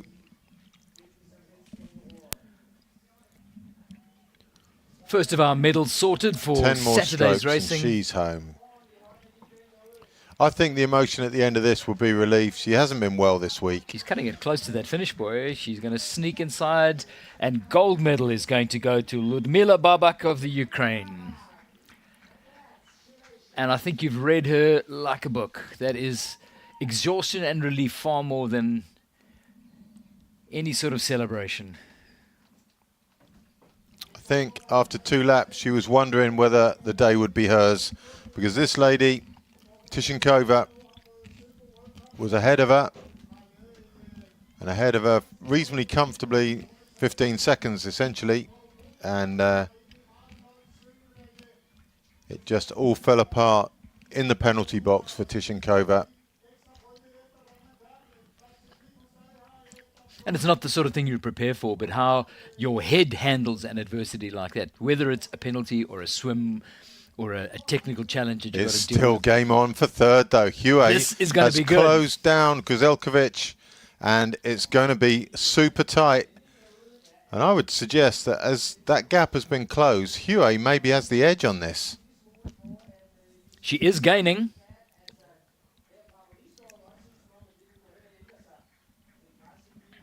Meanwhile, down This to the is gonna line be comes tight Elena as. Tishankova. So silver is going to be going to a Ukrainian 1-2. Elena Tishankova comes down to the line. And again, there will be a whole range of emotions that are charging through her head and her heart right now. Silver in the bag. Everything to be proud of. Now, nail your colours to the mast on this one. I know where don't you're know. going. I think the camera angle is deceptive here. Looking up the course, it still looks like Poland are well ahead. Grzelkovic on the left, Huey on the right. There's not a great deal, and they're going into a gradually stiffening wind, so if anybody is carrying any water or has And really got any to be muscle fair, fatigue, It's a right-hander's wind, so the advantage goes to Grzelkovic, I think. she is looking strong. She's up the stroke rate on the right. So The hard pole with does the not want to be denied a step on the podium. Paulina Grzelkovic. She's got a 2 boat length lead if that camera is exactly Yeah, I parallel think- to the race course. I think it's over for Huey. I think she caught up going up towards the turn because the wind was in her favour, but on the way back, the wind favours the right-hander, and The the pole pole. knows she's got it. too strong over the last 100 And metres. hats off to her. If she's got that sort of gas in the tank at the end of an hour and a half of tough C1 racing, it's really impressive. Down to the line she comes. 2 or 3 boat lengths ahead on the right-hand side in the white C1. Paulina Grzelkovic of Poland is going to be taking the bronze. She's powering down, not taking her foot off the pedal for a second. Poland, and she's thrilled with that. Fist pump on the line. Hats off to Celine Huey for Huey. making that a battle. Really, really impressive. So Grzelkovic, third for Poland. Everything left out on the water. Hua is cooked. Well done. Good contest. I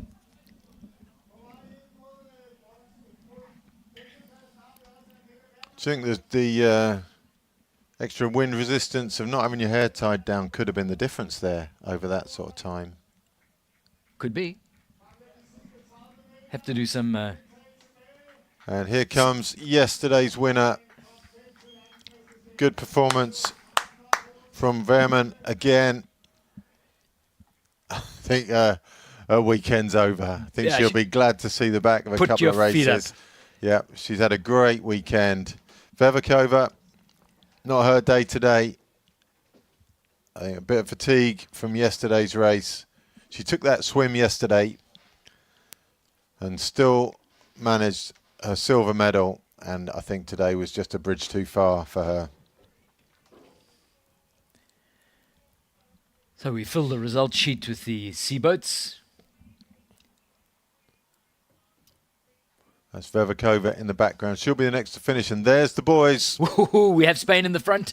Argentina, This and is Hungary the still final sitting portage. on the diamond. It's the final portage for these guys. And I don't know, Vergorven for me. But can you imagine if Catalano gets a good entry into the portage? He gains at least 2 lengths with his getting at the other end. Is that enough to be a winning edge? No. It's enough to put the cat amongst the pigeons. It certainly makes somebody work hard.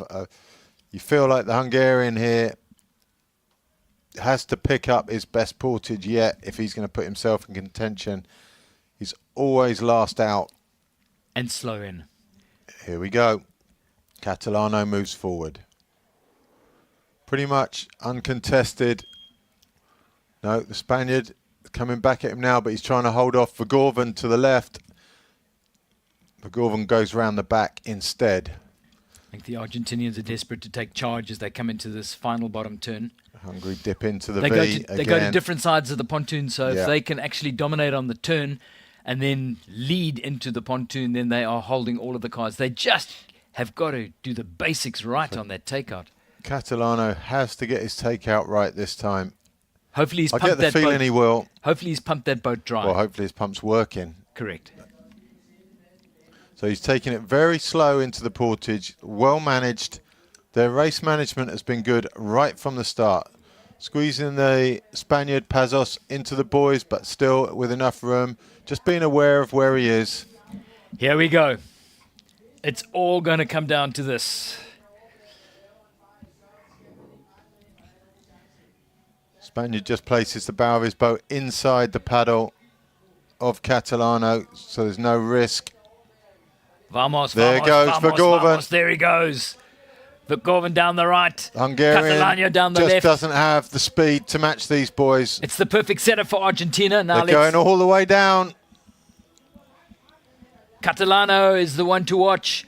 Great takeout. Tail of the boat swings around again. But he's okay. The get in, it's the Hungarian who's going to suffer. Vergorven, Catalano, Vergorven Pazos. Oh, Hungary's in trouble. Vergorven running like he's stolen something. The yellow boat of Catalano. We know how tidy he's been, but it can all go wrong with added... Oh, he's flipped the boat over.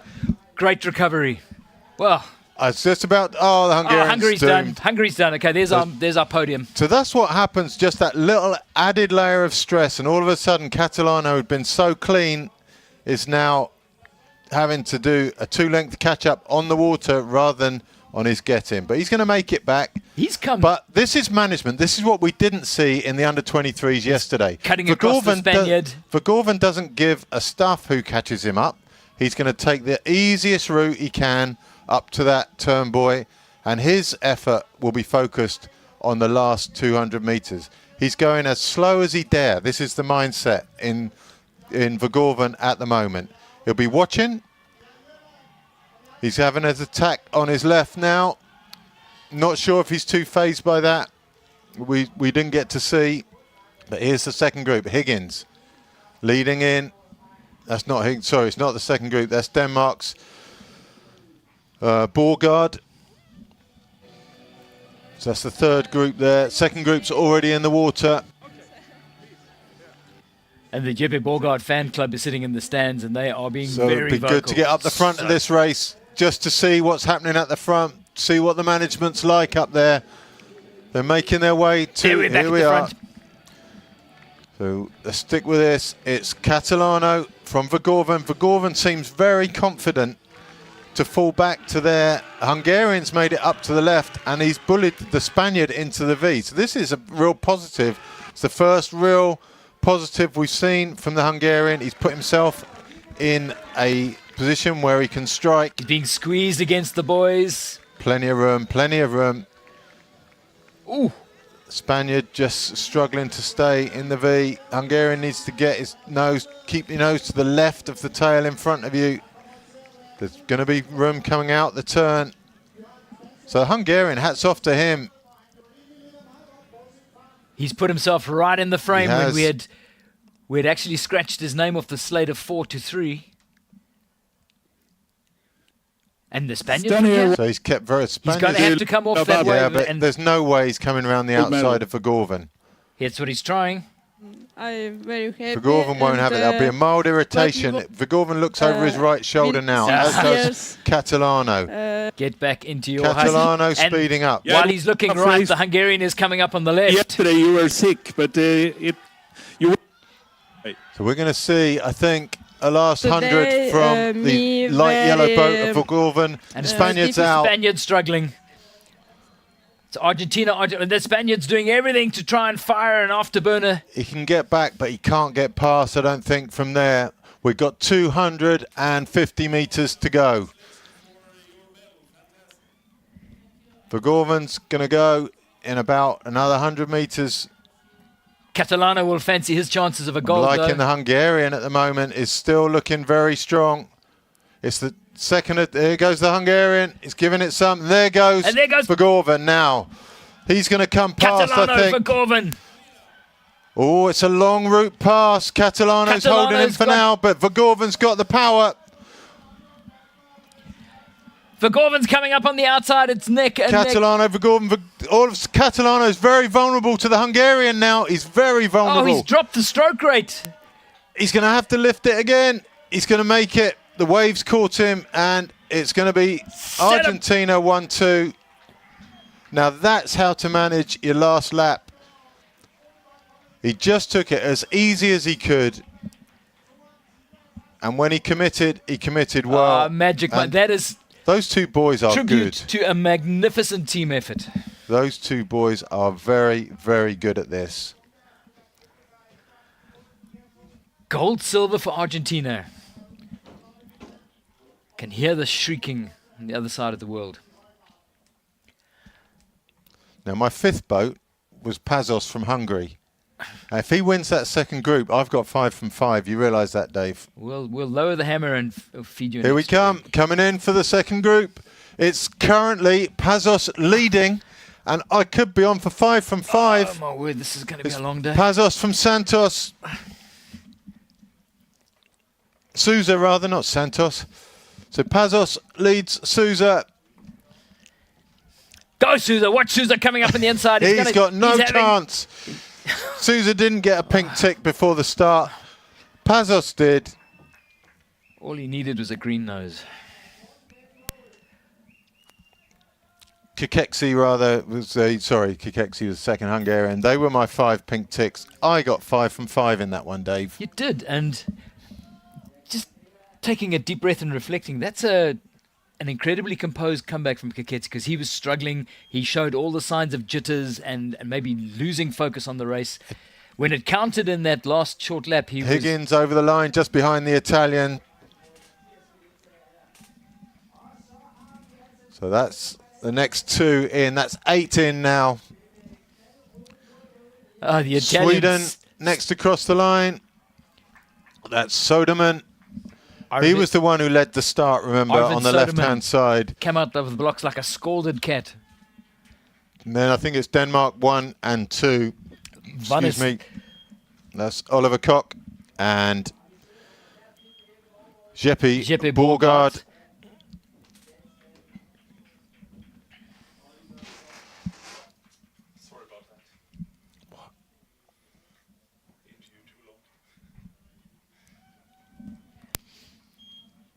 Andrej Hirsch of the Czech Republic crossing the line.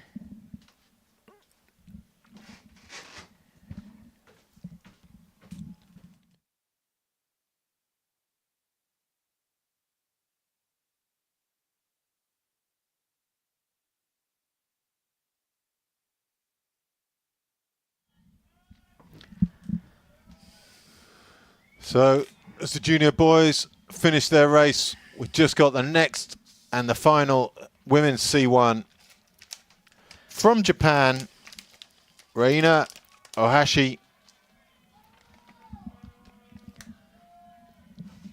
And a Good whole day for her. flurry of boys charging down to the line. And it's Norway from Italy, from Hans Great Britain. Haaland.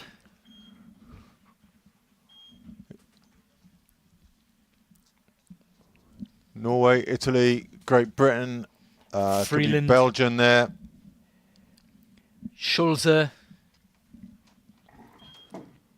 the South Pereira. African. Is that a South African? No. No, sorry. That's Pereira of Uruguay. Uruguay. And then the Dutch, De Lind.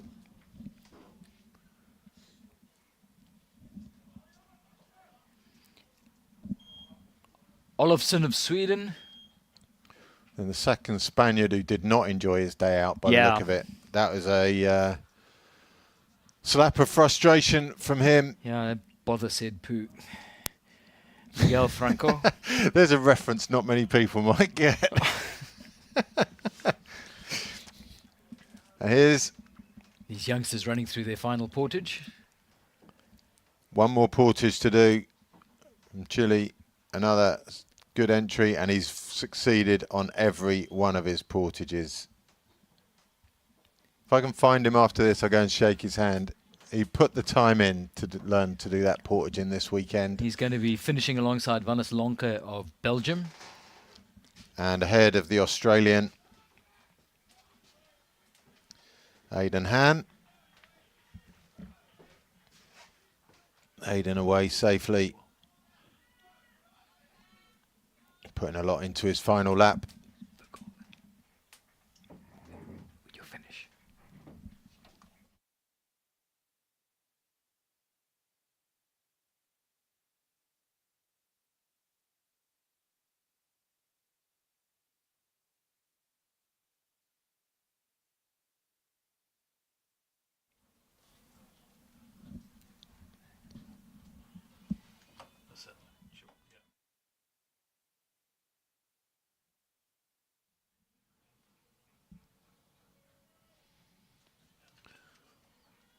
So traffic on the lake gradually thins out.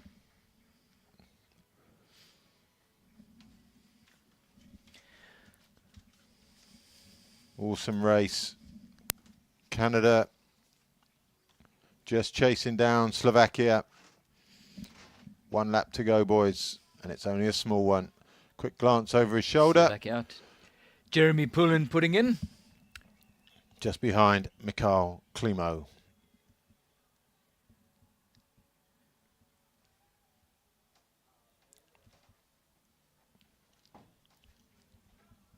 Good effort from the young Canadian. German across the line there with a lunge. You've got to Little sprint appreciate a lunge lunge. at this stage of the day. Sebastian Spree. No one lunges like Sebastian Spree. Like the aero design on his boat as well. Just in case you're wondering about which direction you need to go in. And there's Chile versus Belgium on that top turn. 357. Lonka from just- Belgium. It was a big field, Ivan, but look at it. I mean, South America represented by gold and silver. A huge step into the big spotlight for this young man from Chile and Uruguay. Yep. It's a fantastic starting list to look at. So Cancino round that top turn and a 500 metre straight ahead of him. Our next finisher will be coming in about, oh, another big Look at finish. the sprint. Another big finish for the line. Get the camera on the line for this one. Windmilling it down to the finish. What a great finish. Oh, we thought we couldn't improve on the lunge finish, but this fella did.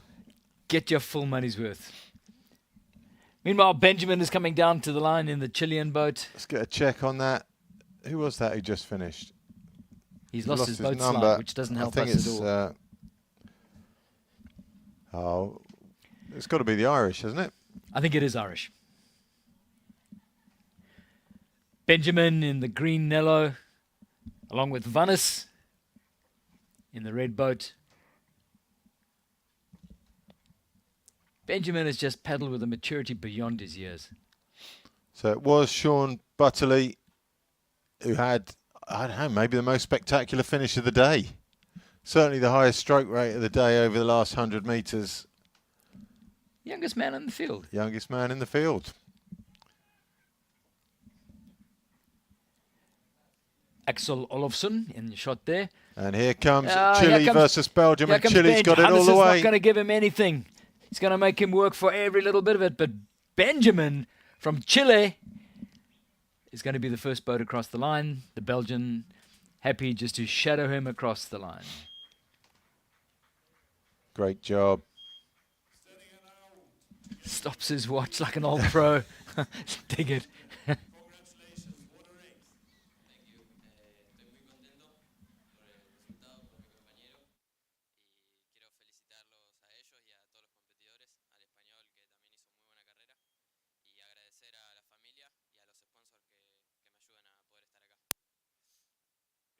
Thanking his friends and colleagues out there in the water for a fair and good race. You're doing great, guys. Thanks, man.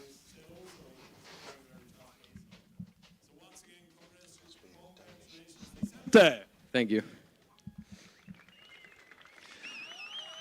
And Joachim, also a very, very good race. Double Argentinian. Congratulations. Nada, quiero agradecer a mi compañero acá al costado y muy contento, la verdad. Y a mi familia que seguramente me está viendo y le mando un saludo grande. Very humble medalist here, thanking their colleagues and their families, and they also said it was a fair and very good race. Congratulations, Joachim. Very well done. And bronze medal to Hungary. Arpad, is this your first international victory, medal? It is my second medal in the international championship, because in European Championship I am in the third position. So this is the second bronze during this year? Yes. Congratulations, it was a great race. Can you tell us a little bit about the race? It was my hardest race in during my life, but I'm very happy because my performance was satisfied. Yes. Congratulations, Arpad Kekesi.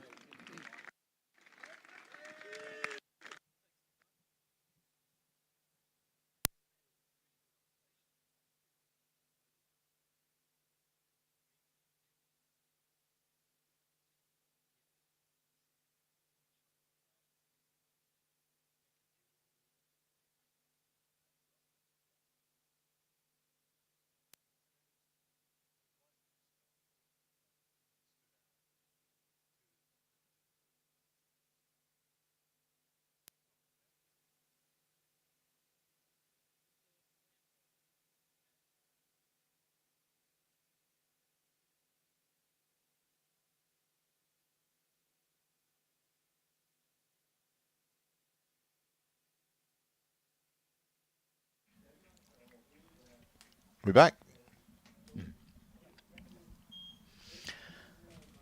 So they're crossing the line, and it brings down the curtain on a great morning session. I mean, we were wetting our lips in anticipation of that junior boys K1 race, and it more than delivered. C1's an intriguing about turn, and it'll give us 20 odd minutes to catch our breath and go and get a romkulen or a sweet pancake or whatever it is, or a visit to the Viking village.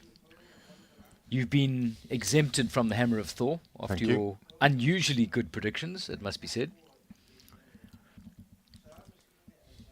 So a chance perhaps to have a look at the results from the Junior Boys K1 race as well as the C1 women race as we bring down the curtain on this morning session here. Wind picking up now. You can Wind see on is- the lake there. It is picking up.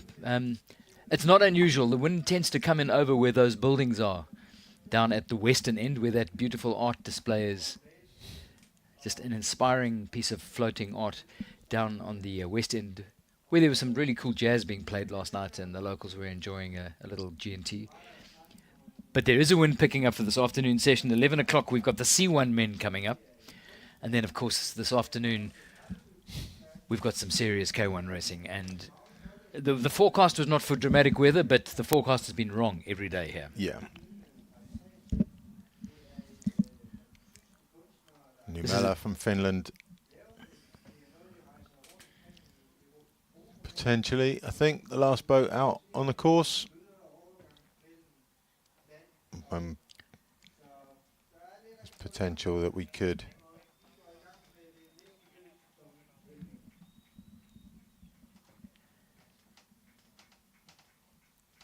So Numela across the line. It's always encouraging to watch these, Ivan, because we look forward to the invested future of the game.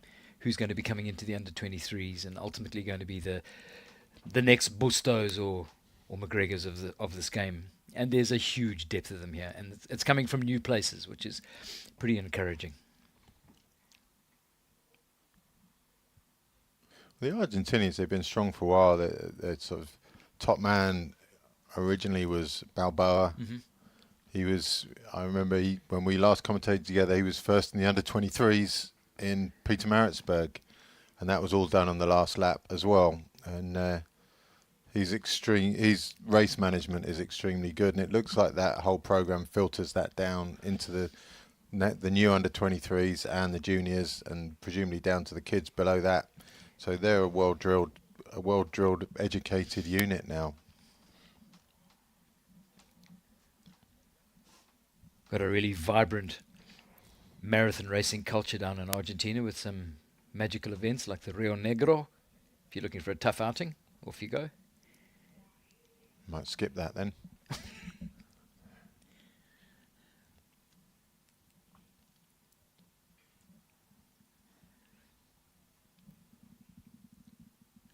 So for those of you that are sitting in the stands watching, it's a break. Gives you a chance to stretch your legs immediately behind the finish area here at Lake Gels. There's heaps of exciting things to do. There's food stalls. There's a huge Viking village. For those of you that are visitors to this area, you may or may not know that Jels has got a Viking tradition second to none. They have Viking shows here throughout the years, and people come from every corner of the world to sort of soak up the Viking tradition. I'm taking my Thor job quite seriously though, Ivan. I had a bit of a rundown on what Thor is capable of doing. Bear in mind, we've got results coming up, and I need to read them Okay, shortly. so any mispronunciations from Lawler, and the Hammer of Thor is poised above his fingers. I'm So- exempt from mispronunciations because of my accurate predictions, and I think those two cancel each other out. So But I thought I might just give you one light tap on the thumb for every mispronunciation. not my sore finger. I was chatting to the man who was telling me about Thor. He's the real deal. His horse had 8 legs. Take that. Thor went rumbling through the clouds every time there Who was a told you that? Was he cross-eyed? No, he wouldn't. He's the real. He is Thor's inherited heir. He lent me the sword. He lent me the Hammer of Thor, which is poised How- above. In fact, show us your finger I'm- because your finger's got it. See, it's got a That's- bandage on it anyhow. That's The from, Hammer of that's Thor. from a previous incident. The Hammer of Thor was Dave's poised been over that finger, and any Aggressive mispronunciation all day, and all okay. day. Any clap of thunder you ever hear is Thor's hammer. It's not a climatological effect in the sky. I'm still stuck on the horse with 8 legs. Real- I don't really No, get it that's- because that's a horse, it's official. A horse only has 4 corners. So where do the other 4 legs come from? 'Cause 2 on each corner. Traditionally, you only have 1 leg at each corner.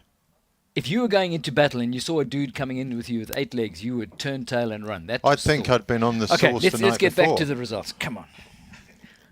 Okay, C1 senior women results as always, Ludmila Babak at the top. Tishankova just below her, who had that little light at the end of the tunnel at one point, but that was closed with a penalty. Grzelkovic in third, Hue fourth with a valiant attempt to close to that bronze medal position.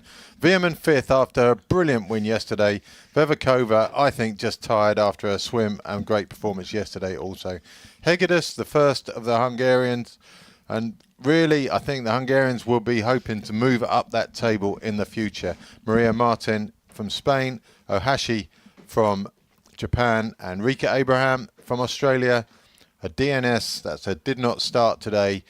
We'll find out about that later on when we meet her out over lunch or something.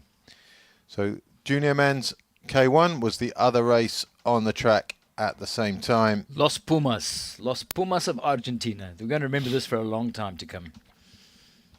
And there we go. Argentina 1 and 2. Vergorven and Catalano, both super impressive all day. Kakeksi kept himself out of trouble all day and showed just on the last lap, which is a great way of doing it. Pazos, the one who left from that front group without a medal. Zeman finishing off the top 5 that I predicted from the start. João Sousa from Portugal, Biagini from Italy, and Ben Higgins from Ireland. They were the chase 4 all the way, but the chase didn't end fruitfully, and they ended up just over a minute behind the leaders.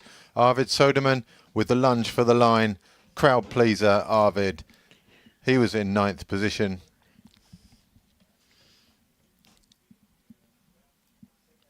Jeppe Bolgaard and Oliver Koch pleasing the crowd here, which is gathered to watch the Danes. Andre Hirsch in the Czech colours. Holland Candela, Harry Freeland of Team GB, Frederick Schulze, Jorge Pereira of Uruguay, and Rick Telinder continuing the pedigree of the family for the Netherlands in 18th. There's more to come.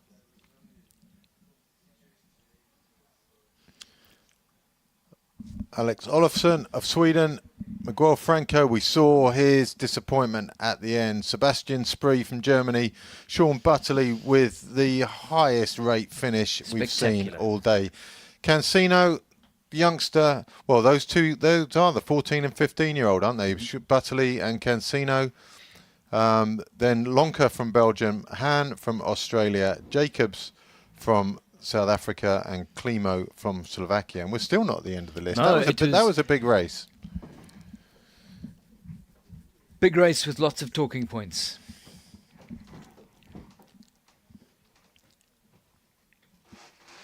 Final sheet might not have been processed, but I suspect that's it. That's going to be able to bring down the curtain on the C1 women and the K1 junior men. Chance for us to go and get a leg stretch in. Yep, 15 minutes now until the C1 men.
So as the C1s mill about warming up before their start, it's all the usual suspects. There's the start line. Medal table, still everything in Hungary's favour. They just got another bronze in the last event, the junior men's K1. Spain, we'd expect to see up there in this one with a potential of 2 big medals. But Hungary, the third of the favourites in the men's C1 in just a few moments.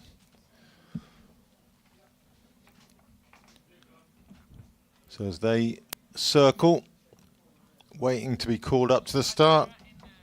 They've got about 5 minutes.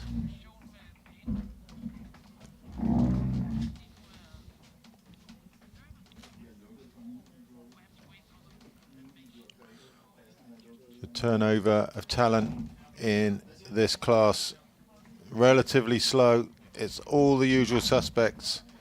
That's Garrido, current world and European champion. But there's Manuel Campos. He won the short course earlier this weekend and looked to be on very good form.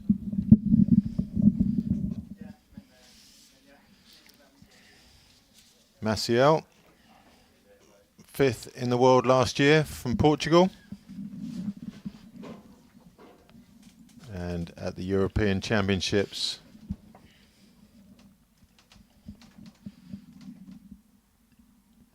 was 4th.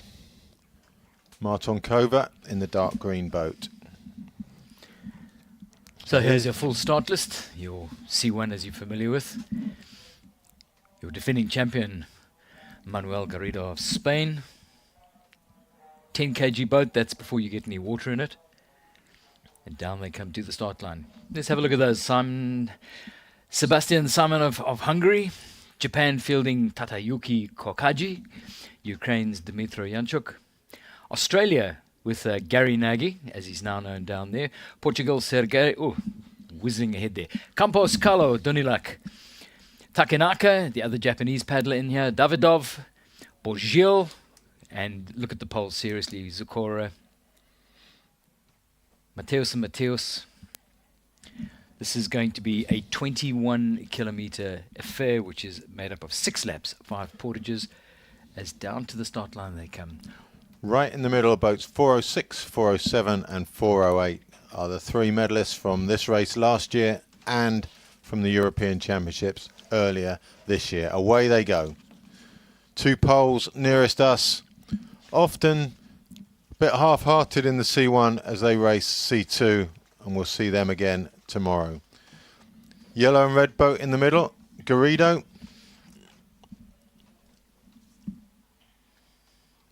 Portuguese with the hat on backwards, Maciel. France, Dunilac, they're also up in the mix. For now, Kova having a spot of bother. You can see his green boat there, just going round the back of the Portuguese athlete. And he's got a little way to make up. Probably in terms of top speed, maybe the fastest in this event, but this isn't all about speed. There's more to it than that. So Thomas Dunilac. They're all over. The poles are coming right. That's Borgil and Zukora. The others, Marton Kova tucking into the V-wash. Maciel going over around the back of that group. And we've got a Ukrainian, Yanchuk, leading out on that far side. Long way to go.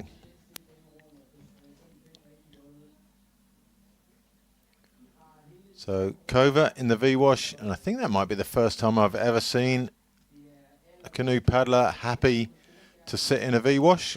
Super impressed by that. Nagy swapped his Hungarian vest for an Australian one. Potentially at this stage wishing he hadn't changed his shorts though.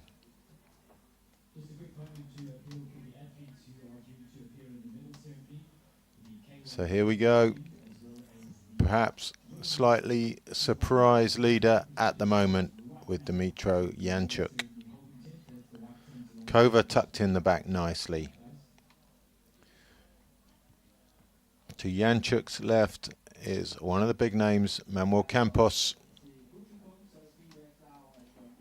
The headband to the right of Campos is Garrido in the black and white boat. So the three big names up there, the two surprises, Nagy and Janchuk. That's the white boat to the top of your screen and the black boat currently leading.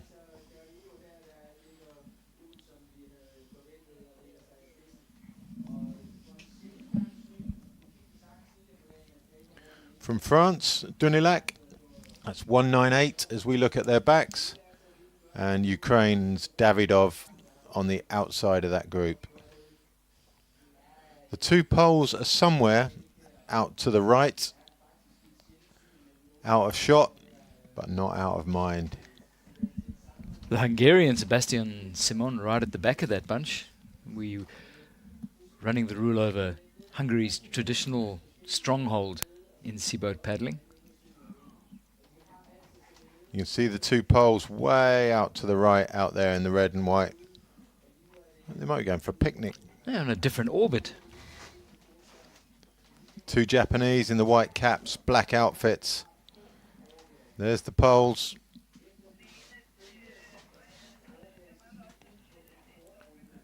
Left-handers with the wind coming from that left side. The left-handers are an advantage going up the course. The right-handers are an advantage coming back down the course. I've never seen, in however many years I've done this, somebody sitting in the V-wash like Martin Kova is there in the C1 race. In the C. I've never seen that. I think that's won me over. Struggling there at the back, Sergio Maciel also. That's him, that lone figure to the left of your screen, I think. The two poles, though, despite their slightly unconventional course, are still in touch with the others. Give them credit for now. They've clearly got a plan. Sebastian Simon tracking them. In the words of Mike Tyson, though, everyone's got a plan until they get punched in the face. Simplify sports down to its most basic.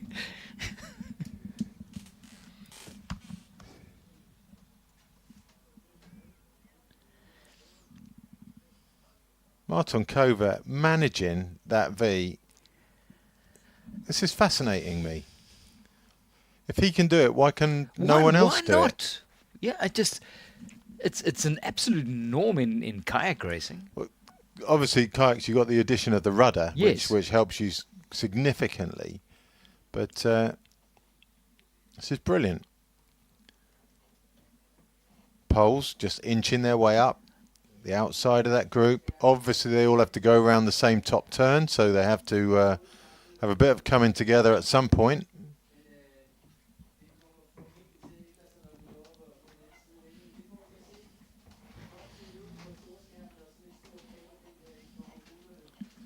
And still, it's Janchuk leading from Campos on his right. Nagy on his left. We've seen Nagy in quite a few of these races in a different outfit. Today he wears the vest of Australia and some sort of fancy dress shorts. He's not even coming close to challenging the title of fashionista of the event. No, that went to Comey of Italy. Italy in the Masters events. Here we go. It's kicking off just a little bit. The gaps are going to stretch out. Kova's still managing the V as it stands, even at speed. It does look to be quite hard work, though. The steering must be constant there, absolutely constant. You've got to have absolute control. It'll be micro rolls of that hull to keep it sitting trimmed and straight.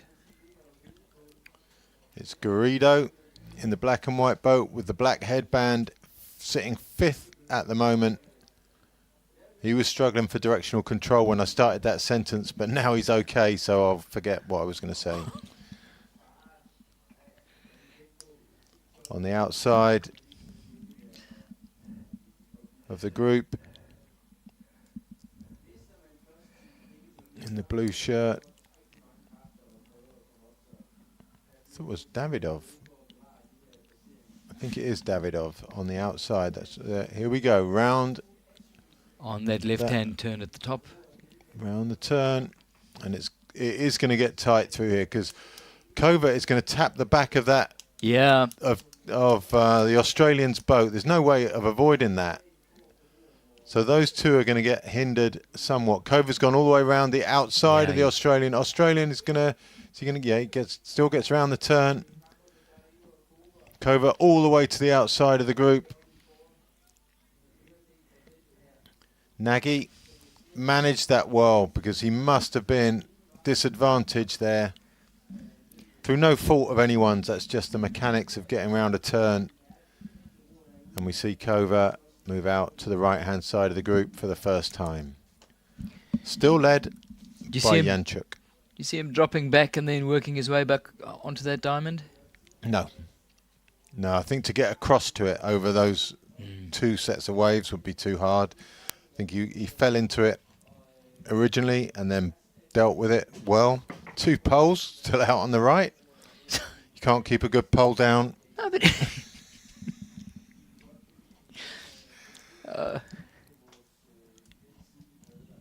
they're probably doing 10% more distance-wise on that lap than anybody else. But a plan they have, and they're sticking to it They are. manfully.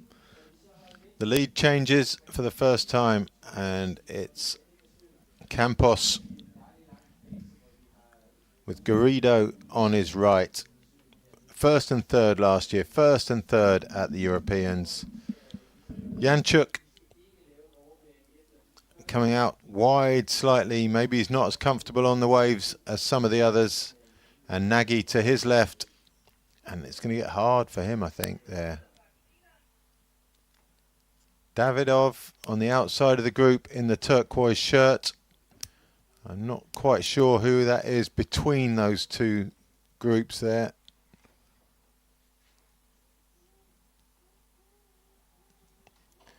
But the three big guns go. in the center of your shot. Garrido with the headband. Covert, big man in a white shirt and a dark green boat. Davidov to his right. And Campos in the yellow and black boat. Deceptive shot this. They're a lot more spaced out than that. Another V-wash riding. Or maybe not. Maybe he's going out round the outside. He's going wide, I think. That's your world champion right there.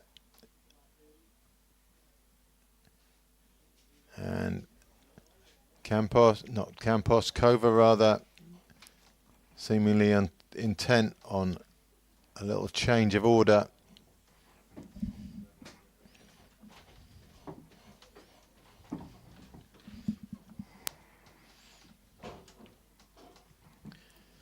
Nagy in the white boat just hanging in there. Hugging it tight against the reeds on that gradual right-hand turn. On the Two. current line, the poles will go through the reeds. That's Janchuk going across the back of the group now, trying to come up on his favoured side.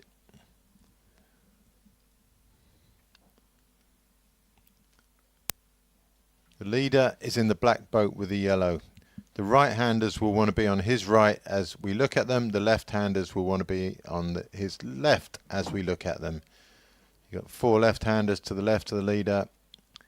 And, well, those poles are separate. They're further back. So only Nagy to the right of the leader. That must be quite an advantage, actually. You're the only right-hander in the whole five. So nobody wants to take your wash off you. Almost guarantees you space, doesn't Yeah. it? Covert put in a sustained effort there and I think he's didn't announced get much back from it. I think he's announced that somebody else needs to take Yeah. the pull here. He's off again.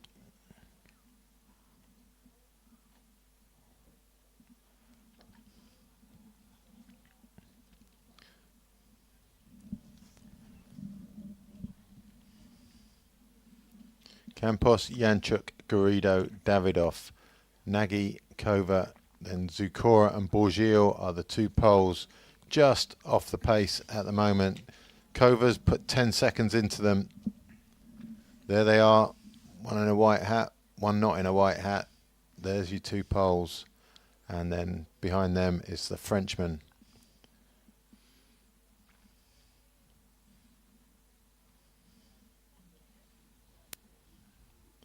So 6 boats in the first group.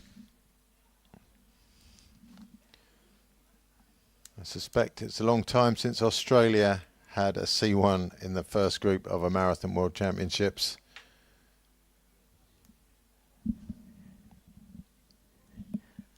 I mean, we have established I'm not a fashion icon, but those shorts, they're terrible.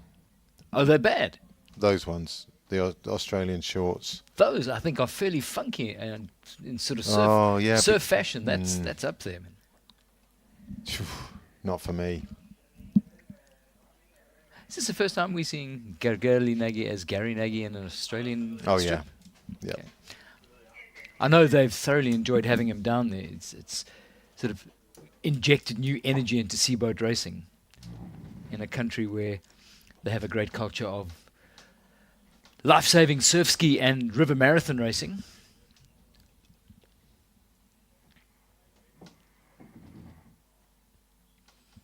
Avon Descent, one of those bucket list events if you're a paddler that you have to go and do. If you like tea trees. That always looks a bit chaotic. That's the one with the motorboats as well, right? Holy camoly, Yeah. yes. Thankfully, these days they let the motorboats go early and Get out of the way. wreak their havoc before the paddlers get down there. Did see a video clip of the sort of paddlers, spectators watching the fiasco of the motorboats taking off, and one of the motorboats just... They are really chaotic. One of the motorboats, they're so skippy on the water, actually sort of skipped up onto the banks where the spectators were. Wow. Unbelievable scenes at the start of the Avon. So poles still together, working together, and that's obviously been their plan.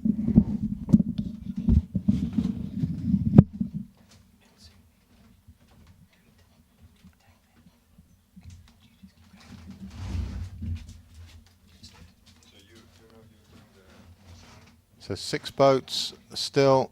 Kova asking someone else to take the lead, and that someone else is going to be Manuel Campos. Garrido looking super relaxed. 5th up rather from the bottom of your screen. And round the bottom turn they come for the first time. Nagy basically protected on that left side of the leader. And it's Janchuk suffering a little bit in the backwash.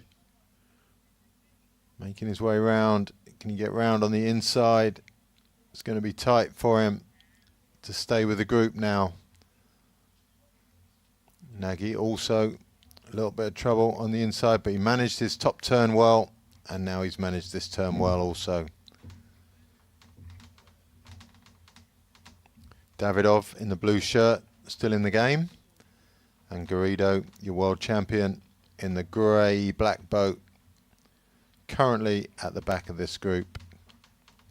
But it looks like Janchuk may have seen his last moments with this front group, and we're down to 5. Again, Kova doing the damage, just pulling away stroke by stroke, and Nagy also suffering now. Nagy losing ground, stroke on stroke. Campos trying to get to his favoured wash hang inside. He's trying to drop round the back of the whole group and come up the left-hand side as we look at it. And that's going to be significant through the day, because Kova, who was leading, he's now, oh, he still is leading. I thought he looked like he was stopping when we got that rear shot, but it's 4 boats. It's Davidov. No, Davidov's still there. Who are we missing? We're missing Janchuk. And we're missing Nagy. They've gone, and we're down to 4. There's Janchuk and Nagy. Janchuk in the yellow shirt, black boat. Nagy in the white and yellow boat. There they are. They're chasing at the moment, but Nagy looks like he's just going backwards. Jančuk looks like he could close that gap. You can just see the tails of the other boats in shot there. It's a long way back, but he's going for it.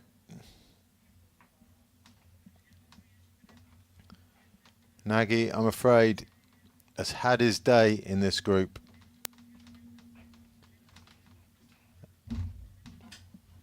And only Davidov is left with a chance of breaking the standard order, which for so long has had Garrido, Campos and Kova in the front three.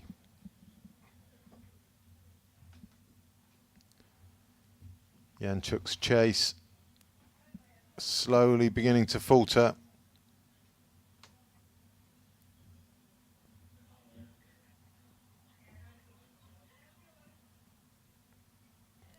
Poles going out wide again. Dunilac from France just behind them. And Kova keeps his lead from the two Spaniards. We're ready to go now. And Ukraine. Quick look over his shoulder from Kova, pretty much a paddle down type scenario.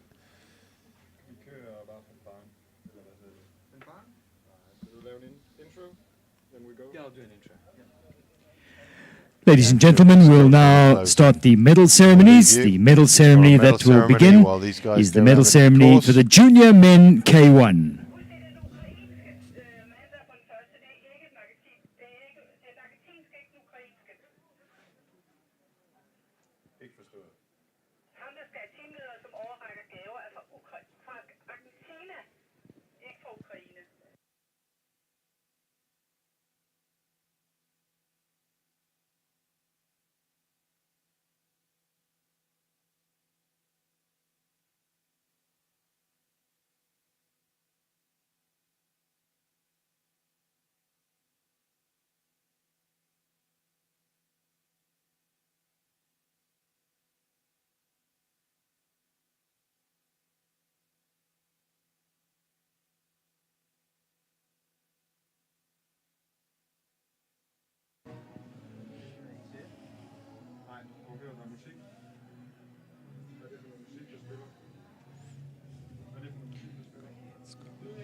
Ladies and gentlemen, we present to you the medalists for the junior men K1.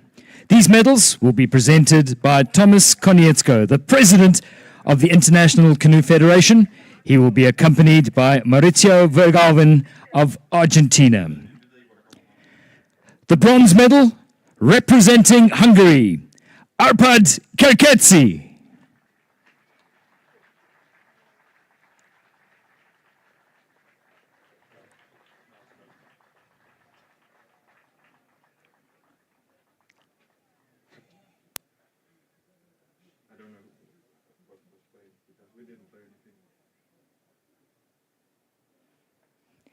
The silver medal, representing Argentina, Joachim Catalano.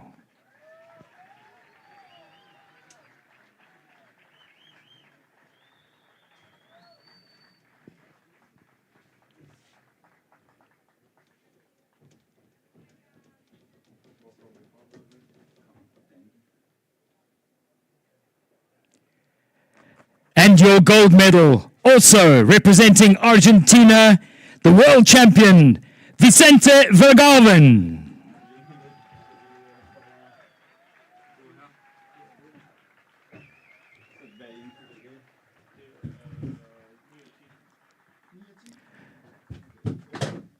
Ladies and gentlemen,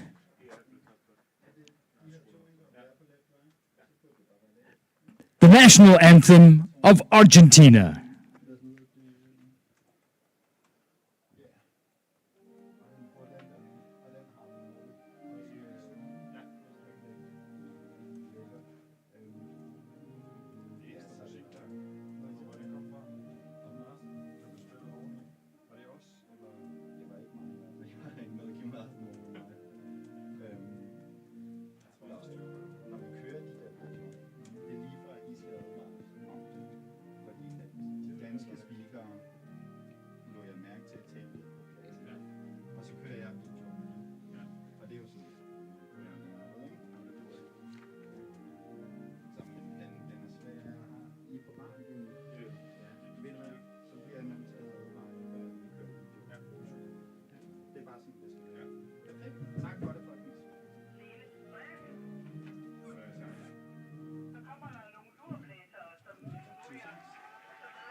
Congratulations to our medalists.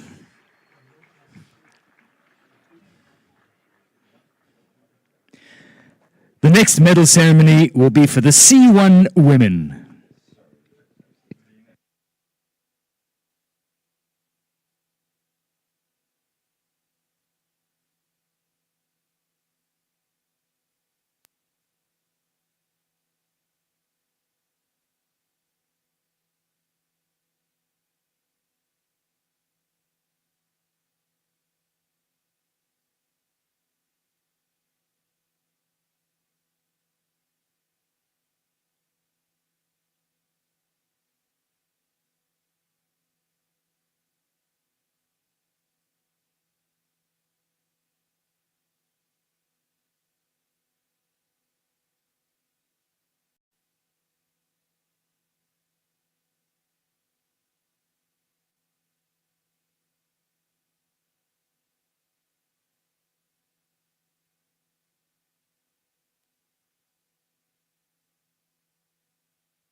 You get so tired of this song.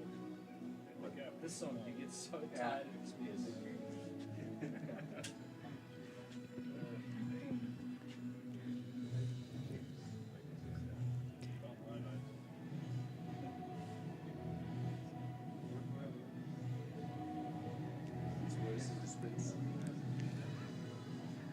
Ladies and gentlemen, we present to you the medalists for the Women's C1. These medals will be presented by Colin Simpkins, a board member for the International Canoe Federation, and he will be assisted by Sergei Snetsko of the Ukraine. The bronze medal, representing Poland, Paulina Grzykiewicz.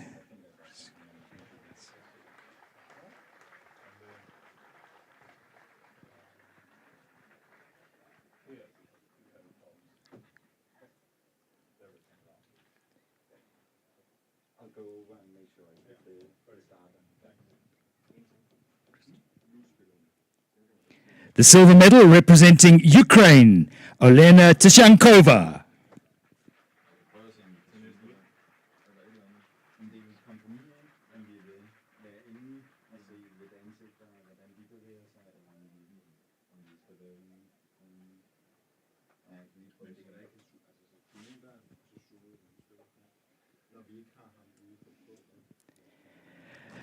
And your gold medal and the world champion, also representing Ukraine, Ludmila Babak.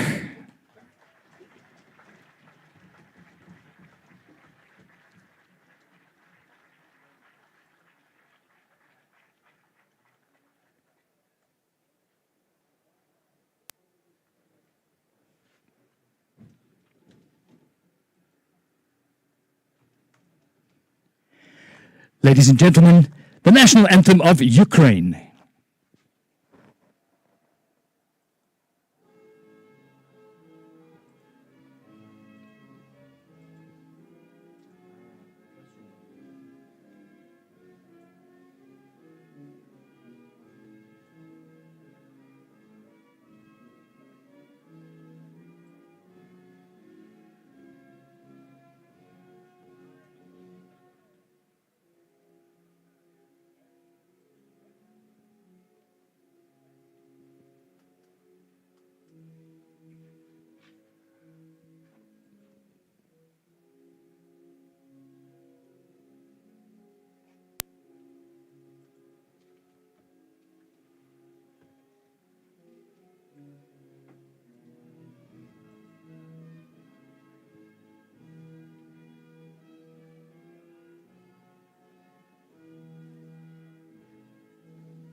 Congratulations to our 3 medalists.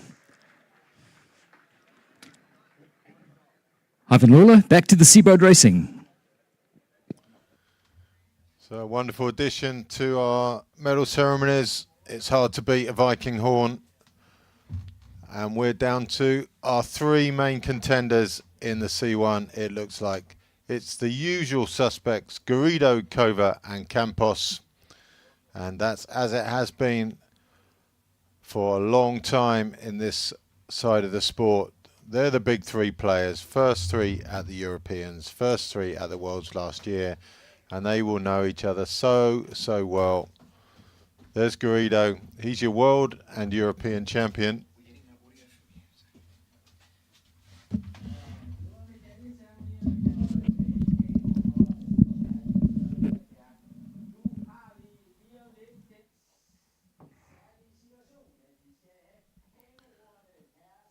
Campos leads from Garrido from Kova.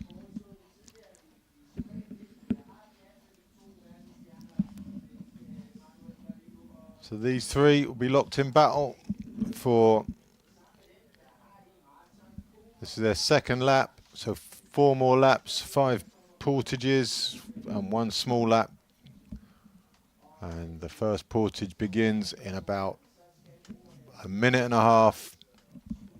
The 2 Ukrainians trying manfully to keep in touch with these 3. But the distance, 25 meters there. And then it's the same again, pretty much back to the Polish and the Australian. So close enough that a bad portage will take you out of a group, close enough that a good portage might move you up a group. But the Spaniards so well drilled on their portages, we've seen them all week. Campos pretty much won the short course on the portages.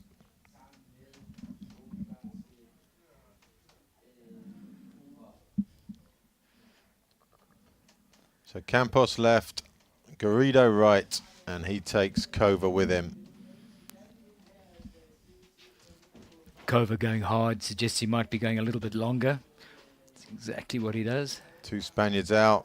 Kova needs to get out fairly sharpish. We can run faster than you can paddle. So he lost that little ground there by taking a few strokes more than he needed to. And it could be the Spanish making a break here. There's an opportunity. Perhaps almost unexpected, but they need to capitalize on this one. Away goes Campos, away goes Garrido, and there's Kova. And I think they're all in touch still. Yeah, there's no intent to leave. Look, Campos looking over his shoulder, Garrido looking over his shoulder, and here we go. It's going to be another lap of more of the same. Well, Ivan, I know we interrupted proceedings to conduct the medal ceremonies a little bit earlier, but those have just been taken up to the next level. Immediately after the medal's been awarded, there's 4 Viking Norsemen with these long horns that are joining in to play their own fanfare. Very, very cool. It's very hard to beat a Viking horn, I've heard, and they were super impressive. They were. Surprisingly musical. It looks like they were trying to puff something through a brake disc, but they were extremely effective. It does add a brilliant local flavour, and you know, that brings us on to the venue and the area and the whole culture of this place. And it's such a comfortable place to be. It's just a relaxed area. It's beautiful. Lake surrounded by reeds and trees. The weather's been kind to us all week. It's just it's just a nice place to be. I mean, nice is a pretty poor adjective for that, but yeah, it fails miserably. But it's like the garden corner of Denmark, and we've come at a particularly good time of year. Everything is lush and green, and it's been sensationally good. This and a town which has such a pedigree with its Viking history and its Viking show that it does regularly. Has taken ownership of it. And if anybody is down anywhere near the venue, I would really encourage them just to take a brief walk up the road and go and have a look at that Viking display and the Viking village that is there. The Hammer of Thor is in the house. We were puzzling about Viking mythology. I was instructed that I was given a little bit of information, but not much. You were disputing whether Thor's horse had 8 legs. Yeah, I was. Stefan Gustafsson joins me here. Thor's horse had 8 legs. Absolutely. Thor's horse had 8 legs to be able to run fast and long. Thor was one of the main gods in the Nordic mythology. His father was Odin, who had 2 ravens flying around, listening and seeing everything humans does, and reported back the day after. And he could forward that information to Thor, who could go out there with his hammer and solve the problem. So was his horse then, so I'm still confused, because most horses are kind of rectangular with a leg on each corner. Was this like an octagonal horse, or did it have 2 legs on each corner? Actually, Or more like a centipede, where it had legs all the way along? Exactly. Okay. Exactly. Yeah. It does matter where their legs are, because like they don't run like both legs together, do they? So they've got to coordinate all 8, and you could easily trip yourself up. But with Thor 4 extra legs. needed to be fast to be able to ride around and solve all the problems using his hammer. And when he throw his hammer in the sky, that was the reason for lightning and thunder. And as well, he was very, very strong. And he once he was out fishing, and he happened to catch the Midgård snake, the snake that held the world together. Oh wow! So he moved it into up to the surface and hammered it, and the snake went back to the sea, and are shivering there, and that's the reason. Still for there now. Yeah, and that's the reason for earthquakes. Okay.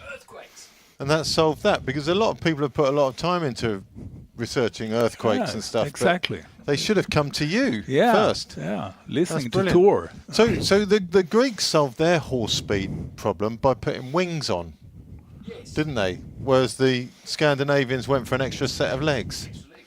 There's so many solutions to the same problem. Whereas then the Americans invented cars, and with standard horses, presumably. This region is famous for their Vikings, and the Vikings from here went to the British Islands, and they colonized and made trade. They went to Holland. They went everywhere, and that age started at 795 with the robbery of the monastery Lindisfarne on the British Islands, and then it continued for 400 or 500 years or so. So it's a strong tradition, emanating basically from the Nordic countries, and Jels is one of the places where they lived. You're probably related to Viking. No, I'm a bit of a shandy swilling southerner. Yeah, it's the northern hard people that are related to Vikings. So who are the other famous Viking gods we should know about? Yeah, Odin is one, and Freya. They had also female gods, like in the Greek mythology, and Freya was one of them. And many others. Did you feel you lack a bit of that history in South Africa, Dave?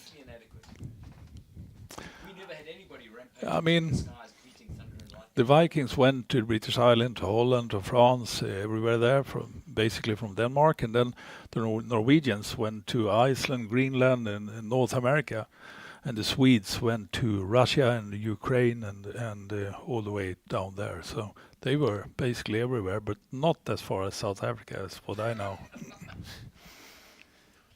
I mean, when they do all that, like, that's a lot of people going in a lot of directions, isn't it?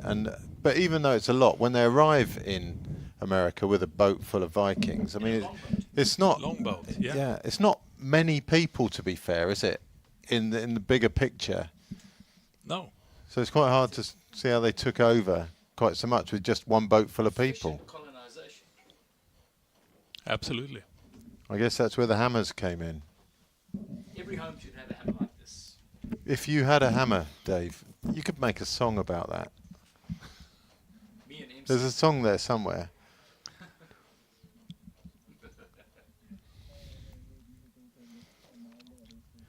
So 3 at the front of the C1s. We'll get back to business. Not for long, mind. 3 at the front of the C1s, and a chase group now of 4, which is the 2 Poles, plus the Australian, plus the Ukrainian. Oh, no, is it? Was it 2 Ukrainians? Is it Davidov and Yanchuk?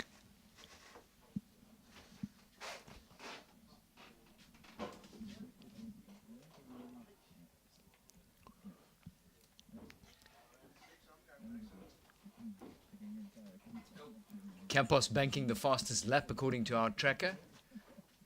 Gary Nagy the next. No, I think that's fastest lap. That's for the first lap, isn't it? He was second on the first lap. So there's your chase pack: the 2 Poles and the 2 Ukrainians. There's the leaders. They'll be taking it in turns, and it's currently Kova's turn. Probably see the yellow boat drop round the outside of the group and come up the right-hand side. There we go. What's happening.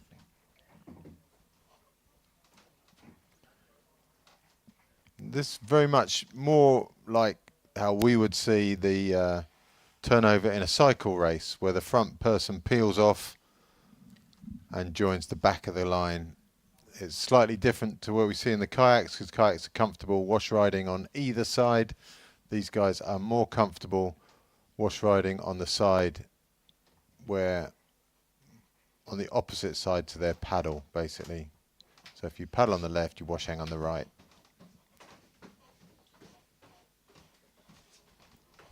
That shot foreshortens the gap back to the 2 Poles.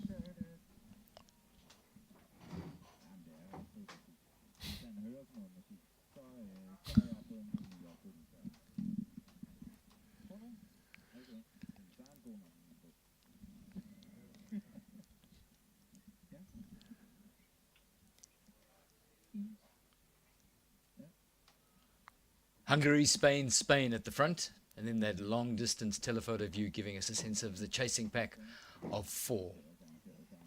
That far group contains the Australian Nagy, Maciel from Portugal.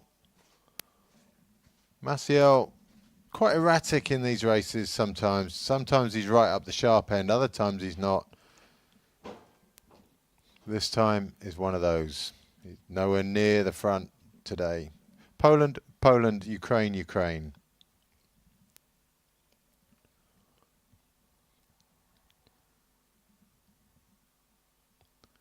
So only Kova without company in terms of a teammate.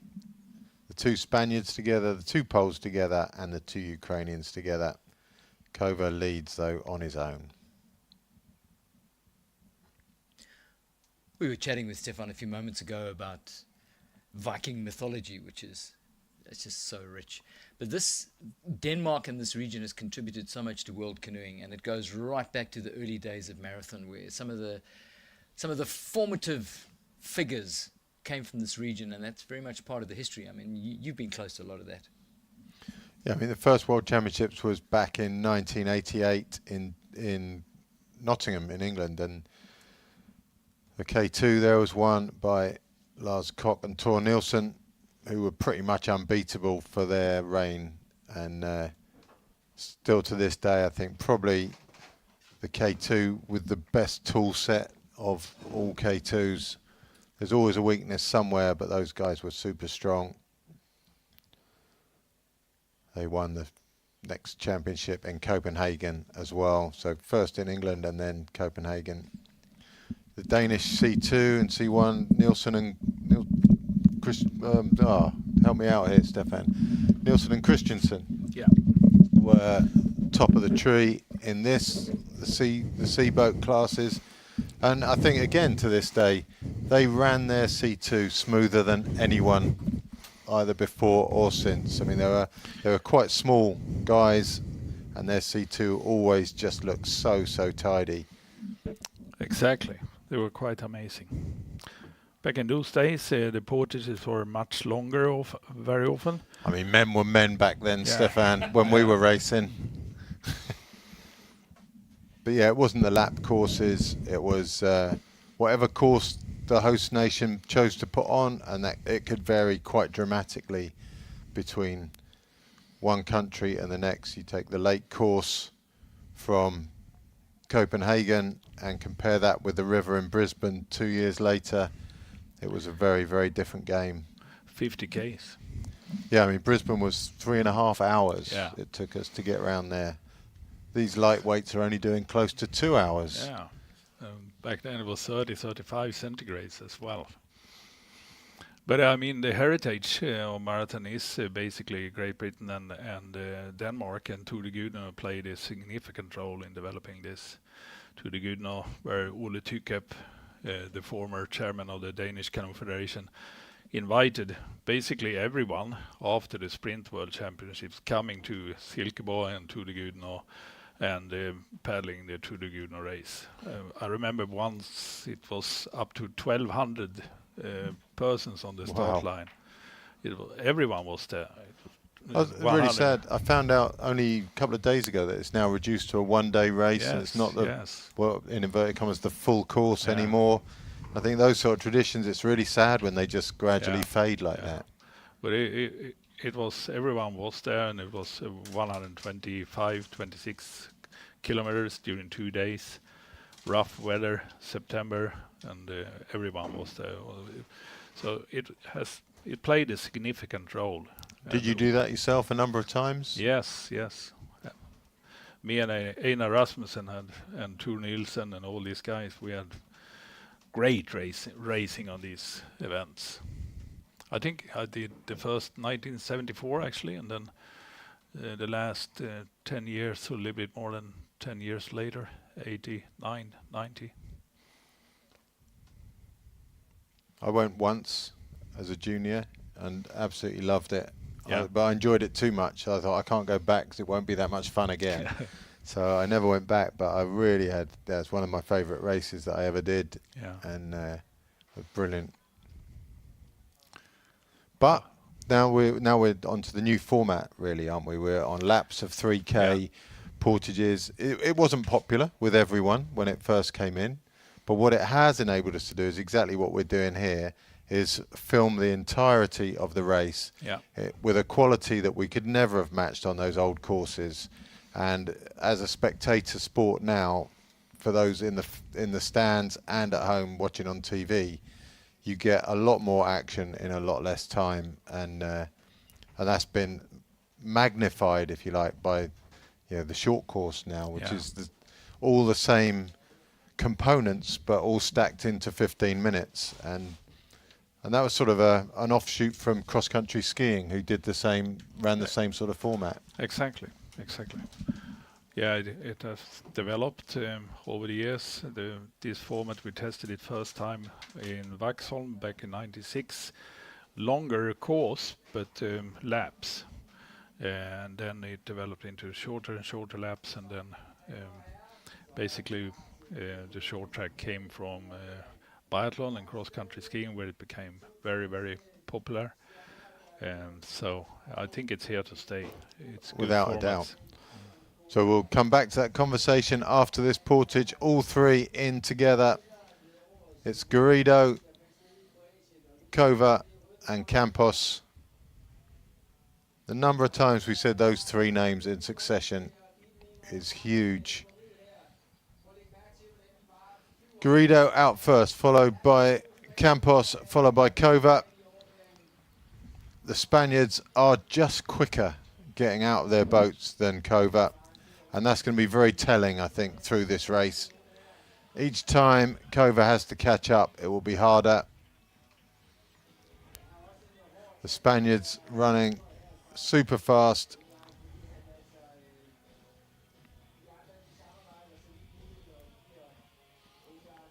And getting in their boats super efficiently. Kova just behind. He's in well, though. And they're going to come out together. But that 2 or 3 lengths is 2 or 3 waves. And that isn't easy in a C1. Here come the poles. Ukraine down to 1 now in this group. Yanchuk's gone. Davidov, the remaining Ukrainian. Yanchuk coming through the drinks support lane. The two Poles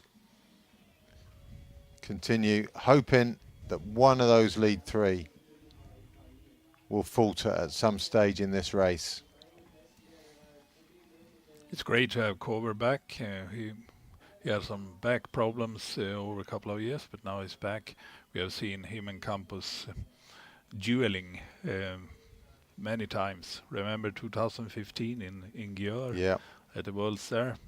A big fight between these two, Kover and Campos. What you saw there was when Campos tried to come round to the right-hand side of the group. He just clipped the back of Kover's boat. Unintentionally, there would have been apologies. Kover's boat went offline and ran into Garrido's boat. No fuss, no stress. These guys understand that those things are part of the process, and everyone's happy. No one's too stressed about it. But yeah, we've seen these three race more than enough times, Stefan, and here we are again. So Maciel running through the Portage, one of the quicker of the athletes on land. Nagy behind him for Australia. Second Hungarian there. Sebastian Simon. Very tidy getting in from the Portuguese, and Dunilac from France. Away goes Maciel. He has some dramatic laps sometimes, doesn't he, Maciel? And there's some even more dramatic portages. Yeah, and this is the younger generation coming now. I mean, we have seen during these championships, we have seen a shift. Renate Shea, that have been with us for 2 decades, winning medals. She's not here. She is retired. Her son, though, medals. And Hank McGregor also participating for more than 2 decades. He's not here either. So it's a shift in K1 in kayak, both men and women. But here the same guys continue. But it is a younger generation coming, and that's good.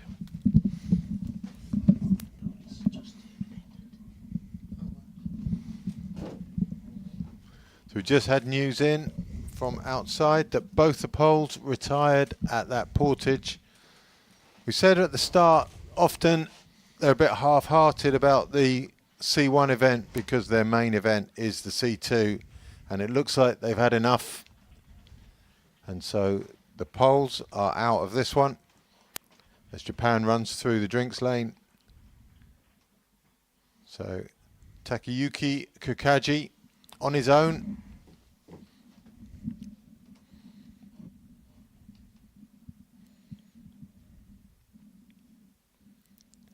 I know the Japanese have got a Hungarian coach who's been racing Zsokos this weekend. But we've seen the Japanese, first time I remember them was in Germany, in Brandenburg. Yeah, I think they participated also in Singapore 2011. Right. I wasn't working on the team then. That's why I didn't see them there. But they need, what do they do to step up, Stefan? I mean, are they too isolated, training together? Do they need to, spend some time in Europe maybe, or how can they bridge that gap between where they are now and where they need to be? I think we saw in the sprint event, in the sprint worlds, they had some good positions. Absolutely, they're right up there in kayaks and canoes. Yeah.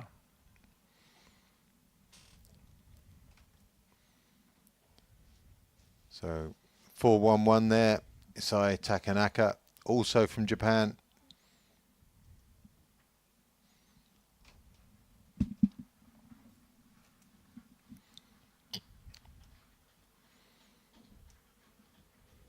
They are here to learn, and we see quite many nations coming into marathon now through the ICF TIP program, the development program, international development program, and that's good. I mean, marathon you can do anywhere in the world where it's water.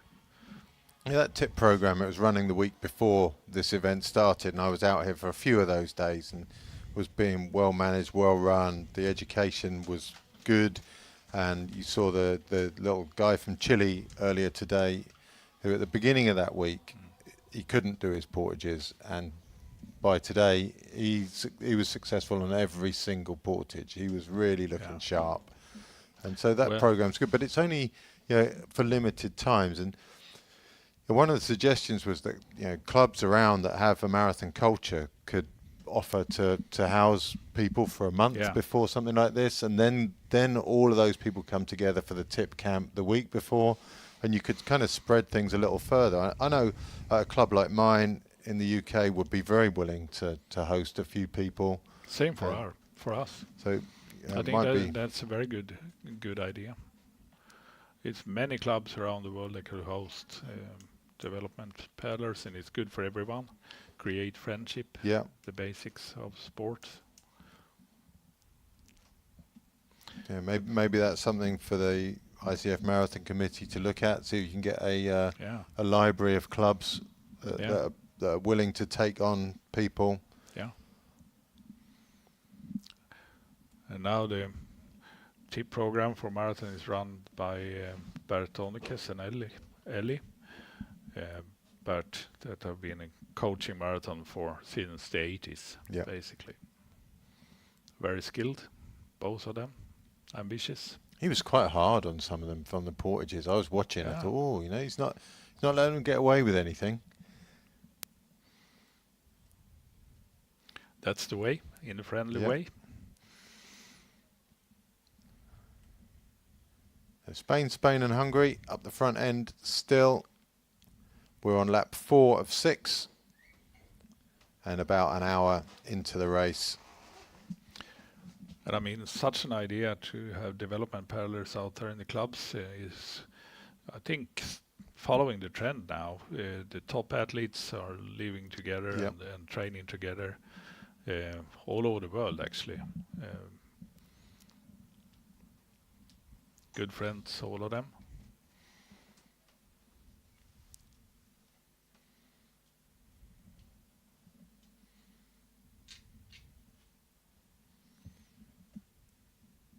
Round the top turn.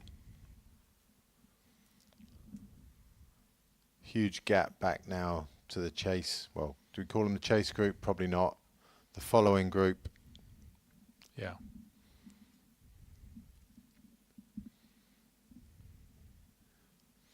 There's a little track through to the right there into the lake, the next lake up the chain.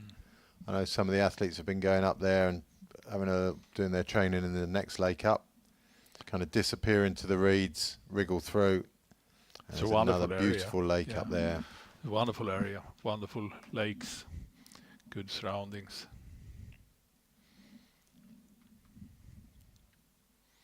In the center of Denmark.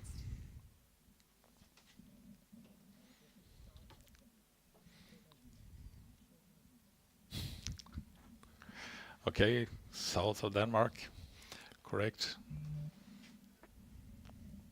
Stefan's just been told off by the production team. We have their little word in our ear. We've got our headphones on, so they keep us under control, basically, on commentary. And Stefan has just had his virtual wrist slapped there on his lack of geographical knowledge of Denmark. What we can be sure of, though, is that this area is super nice. It's so nice here. I've been here for a week now. Enjoyed every day. It's great to host such an event in a fairly small village. Good atmosphere. Canoeing is the main thing going on here. The only thing I've been disappointed with was my hot tub at the hotel. I've always thought that a hot tub would be a really nice thing, and we got in it the other night, and it turns out I don't like hot tubs, Stefan. You know what? They're too hot. And which seems, there's a clue in the name, right? But I didn't see it coming. It was too hot. I got all lightheaded. I will never go in a hot tub again. So you had water in? Oh yeah, it did. Yeah, it definitely had water in, and it was lovely, but not for me. Dave looked very much at home in there. He's like a sort of cold-blooded seal or something. He was in there. He was sipping his wine in the hot tub and Should have been a lovely romantic evening, but I You couldn't couldn't keep up I with just it. couldn't keep up. Yeah, I had to retire early. But what that does mean, I now don't have to spend any money on a hot tub to keep up with the neighbours. I know I don't want one. Paddles down for Garrido, and Kova takes over. Garrido will drop round the back and come up to the other side of Campos. And this rotation just continues over and over. There he goes, dropping round the back, up the other side. And it's obviously worth that exertion to these guys to wash hang on their favoured side. Chase group now without the poles, who've retired, with their eye on the prize for tomorrow in the C2.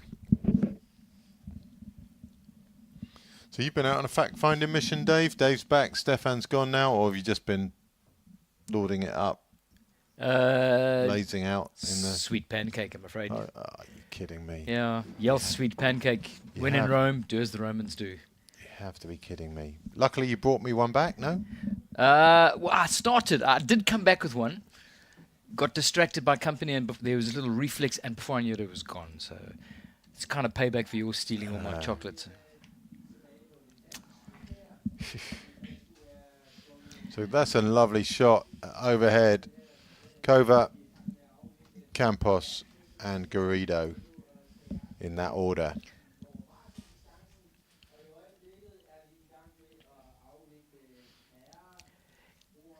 There's an interesting discussion we can continue about the withdrawal of the poles during this. Was this just a hit out, another feel for the water? I mean, I hear what you're saying about them making no bones about the fact that tomorrow is the priority. Yeah, we've seen that a few times from them in the last couple of years. They go in the C1 race. I think maybe the times when they've been up there, still with the shout, they continue. And once that door's closed, they pull out. Call it quits. Yeah. Yeah, to be fair, they didn't ever really get involved with the race per se, did they? They were off to the side by themselves, bit of a training run. They always looked pretty detached from the rest Yeah, of it. They yeah. completely different agenda.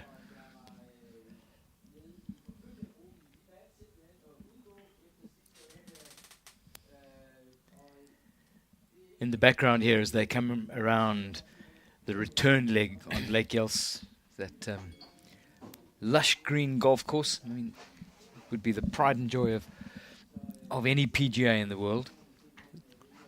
That's the Royal Oak. It is the Royal Oak. And for somebody that wouldn't know one end of a golf course and the other, I can tell you that it is a particularly neat-looking golf course. Danes are very proud of it. It often hosts their national champs. And for anyone who wants an evening out, it's very nice there in the evening. They do lovely meals there for us, and I assume they do them for anyone else who turns up as well. I can highly recommend the Royal Oak as a weekend retreat. Well, tonight might be the night that the Royal Oak putt-putt course gets set alight with a blistering showdown. It's going to get ugly, I think, because there are too many highly competitive athletes that are going to be taking part in that. I have been doing my homework on it, so you're in trouble, Lawler. So a flick back to the second group. It's the two Ukrainians now. Yanchuk, who we thought had got left behind at one stage. He seemed detached from the group, but maybe Davidov, once he didn't have the company of the Poles, dropped back to his teammate, and they're going to go round together. Both left-handers, which complicates the transition between one leader and the other. The Poles conveniently were one right-hander, one left-hander, so they just stuck to the same formation throughout. But it's Ukraine in 4th and 5th as things stand at the moment.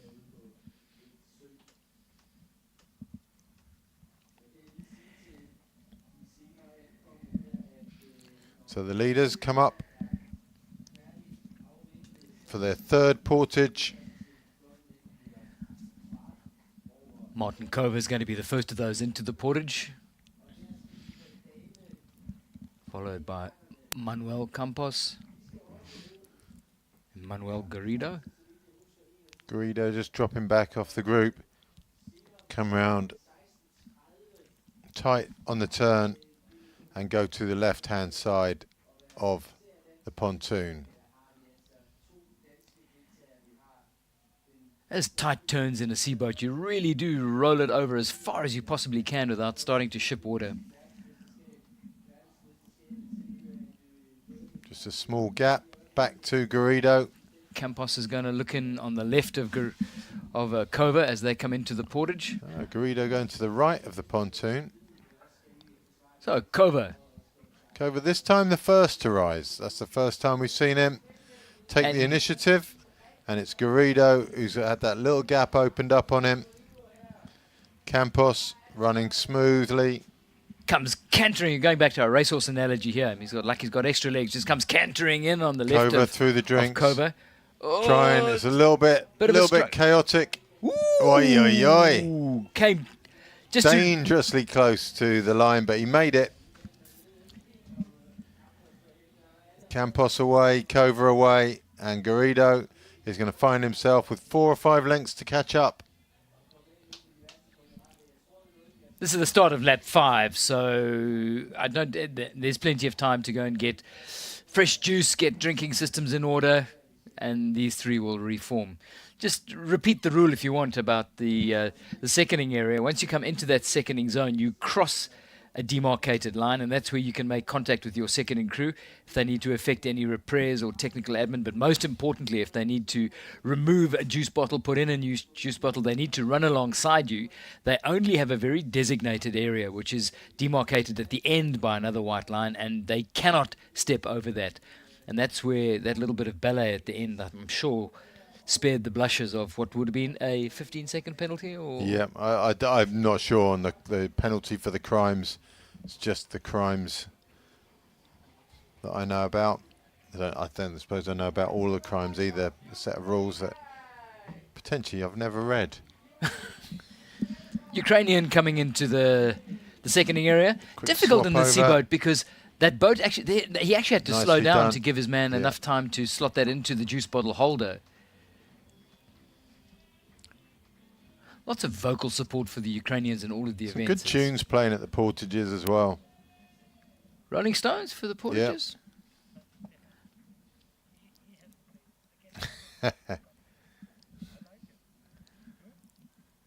Heard some AC/DC a bit earlier. It's all good, man.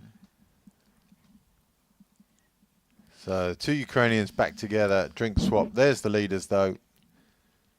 Everyone back together in the front group as well. So lap 5 of 6. We're beginning to close in on the sharper end of the race. And really no one's particularly shown to be any better or worse than anyone else here. No, we're just biding the time, and I expect it's going to be like this for the next 40 minutes until we see the final showdown. So you know what you're going to get. Stefan made a point about this region. It is pristine. It's farmland. As you fly in here, you get this sort of patchwork quilt of the Jutland area of Denmark. This event has tucked in behind this region's passion for going green, being sustainable, and part of this event is a huge education program. Schools have been coming in here all week to come and see the canoeing firsthand, and while they're here, they get whisked off to do a little bit of Viking culture, and then they get whisked off to another stand where there's a very astute woman who gives them the rundown on the need to be ecologically sensitive, green, and then the basics about how we recycle, how we dispose of rubbish and recycle. And wherever you go around the competition venue, there are huge big signs saying, this is a green event. We are preserving our environment, and this is how you play your part. Don't stray outside the lines. This is how we dispose of our rubbish and we recycle, and it's a great example.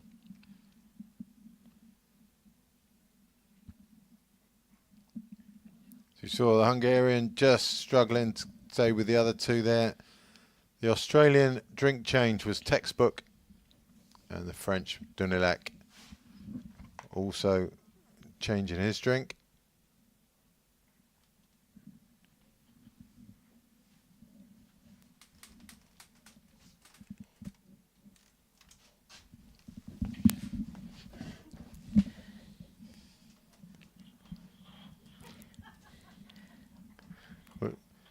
So as we watch these three go up, we've got the clown that is Carolyn Cooper, one of the best photographers on the planet outside our In fact, I wonder if she wants to come in. camper.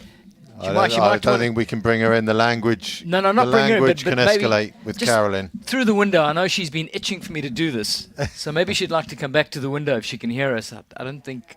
Oh, she might be out of earshot. I got to say, Ivan, your former friend was the most vocal encourager that I beat you with the hammer of Thor. Who was my former friend? Your photographer. Oh, was she? She was vocal. She was absolutely adamant. Swing that hammer, make it count. Put Lawler into. There we go. She's back at the she's window definitely going to now. appreciate this. So Oh no, Tim! They're running the risk of bringing Carolyn Cooper into the commentary box. So have we got the beep thing to cover the language? there we So- go. The language could be brutal over the next 5 minutes while Carolyn's in. But We'll do it here, shall we?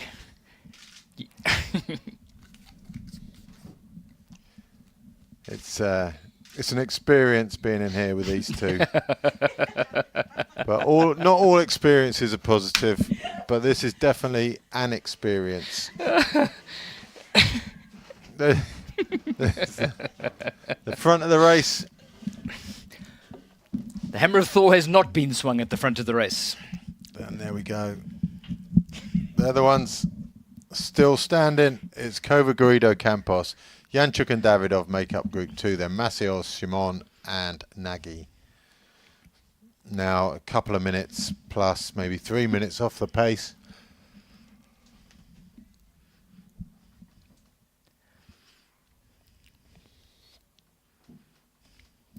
It always looks so leisurely, this race, but then you realise how fast they're travelling. Yeah, It's deceptive. every now and then we get a little graphic at the bottom of the screen which tracks their traveling speed over the last period of time. And it's always it's generally at this level pretty consistent. I mean, to be good at this game, you need to be able to go flat box for an hour and a half or 2 hours. But particularly in the sea boats, you get a sense of just what sort of water speed they're traveling at. Takanaka. Coming in for his Portage. Team Japan's been very cool with their kit. I thought it was compulsorily all black, so that's quite controversial having a pink top there.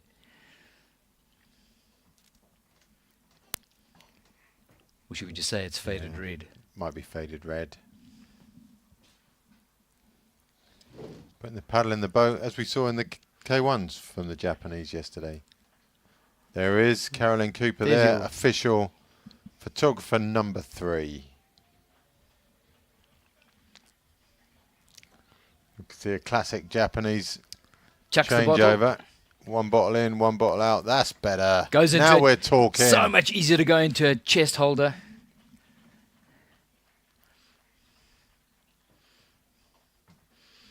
And just to circle back to something we chatted about earlier, part of the rules to ensure that there's no pollution or discarding of drinking system means that what used to be a very hefty penalty for just discarding your system is now a time penalty if you drop your old drinking bladder outside of the seconding zone.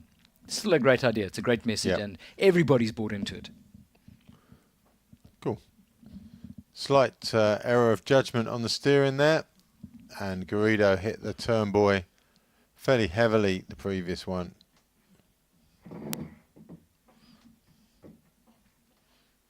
It's not significant in terms of your forward progress hitting a turn buoy. What happens though, if you hit it too centrally, when it bounces, it can bounce left or right. And if it goes to the wrong side of your boat, that's a 15-seconder right there, which in this sort of scenario would be fairly significant. I mean, we often billeted with the RTOs and the officials on duty here. It's so interesting to hear their dialogue when they have to rule on infractions during a race, because the first thing that comes up is, did it have any effect? You know, Yep. if for whatever reason in the heat of the moment somebody bings a buoy and it has no consequence on the race, they're broad-minded and enlightened enough to say, not relevant. It didn't have any impact. I think Where with the they boy, can. with the boys, it's fairly black and white. I think Yeah. you pass the wrong side of Yeah. a buoy, that's set in stone. It's when you have the racing The contact incidents, situations. yeah. Yeah. That if the person that was contacted doesn't lose any ground, or the person who did the contacting doesn't gain any ground, then generally those incidents seem to be left alone. If you follow every rule in the book, you could be really pedantic and have a go at somebody for the kit that they're wearing because it's not conforming. But it has no effect. It's no point.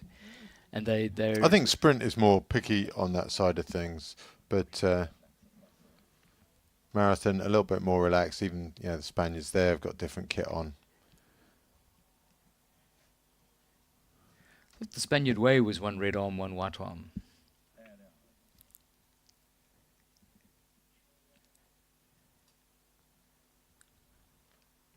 I think your kit choice is probably more personal over a 2-hour event than it is over a 2-minute event. Your temperature regulation, your comfort, stuff, they matter that a little bit more the longer you're in your boat.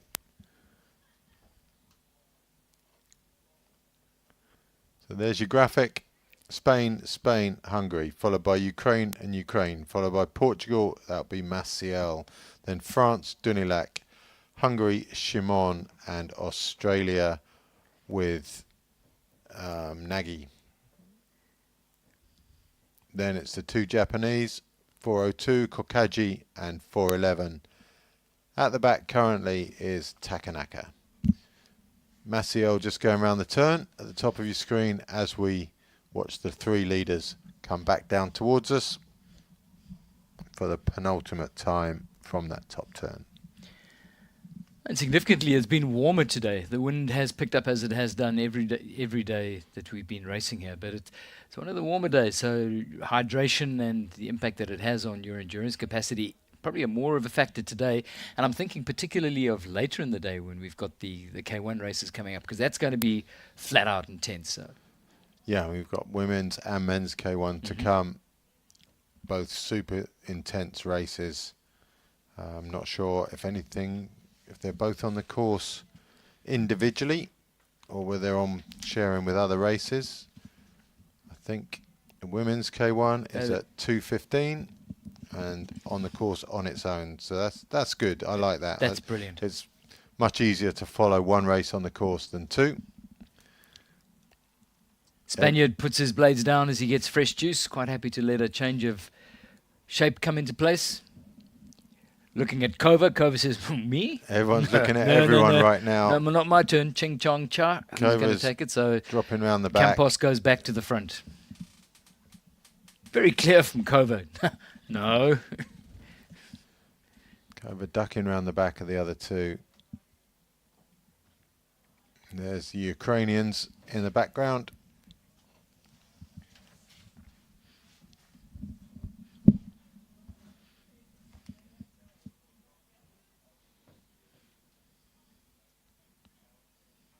Spent a little bit of time walking through the team compound where all the boat sheds are and the team tents are.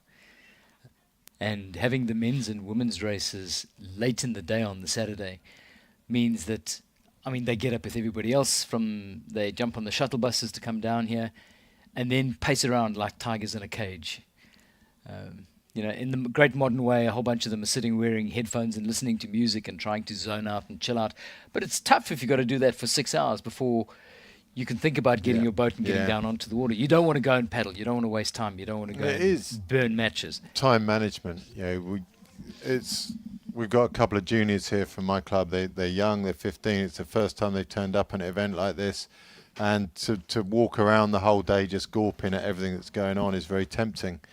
And to keep the focus on your race being on the last day of the week, and to be ready for that's a challenge in itself. And that's the same on the daily basis, like you say. The seniors are down here; they've got to get through to race time in the best shape they can. And it's so easy just to sit and chat to your mates and not do your drinking and not do your eating.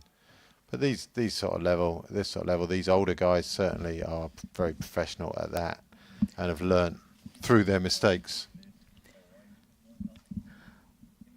most of the nations actually organize their tours under a single manager so that the logistics are all shared. You're all staying in the same hotel, you share the same, which means your younger, less experienced athletes, often your under 18s and maybe a newbie in the under 23s, has a chance to spend time with your nation's big guns. And often they don't get a chance to do that if they're from different corners of the country, and suddenly you're on the same bus and you get a chance to talk to them. Most of the seniors and the elites are quite good about tucking somebody under their wing and looking after them.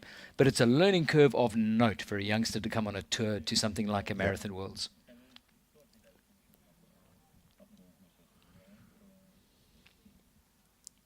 Back past the little boathouse. That's pretty much Best seats in the house. not a bad place, is it, that? Kova moving up to the front. That's operating slightly out of turn there. So he's moved across to cover Campos, and Garrido goes around the back. So that was a deliberate change of formation from Kova. So he's thinking ahead to something, presumably the Portage, which is in about 2 minutes' time. I'm just trying to think which side of the pontoon they always come. I think Kova comes... Kova normally comes right. Right as we look at it, or right? Right as he's approaching it. So presumably he just wanted to be on the inside of Garrido.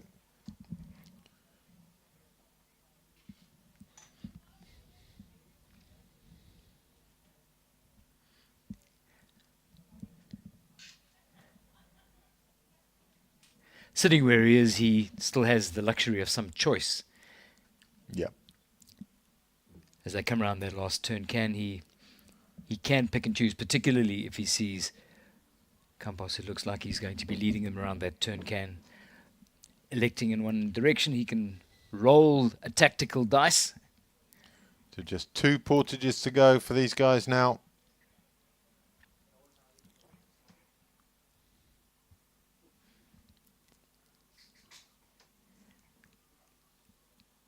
Cautious around the turn.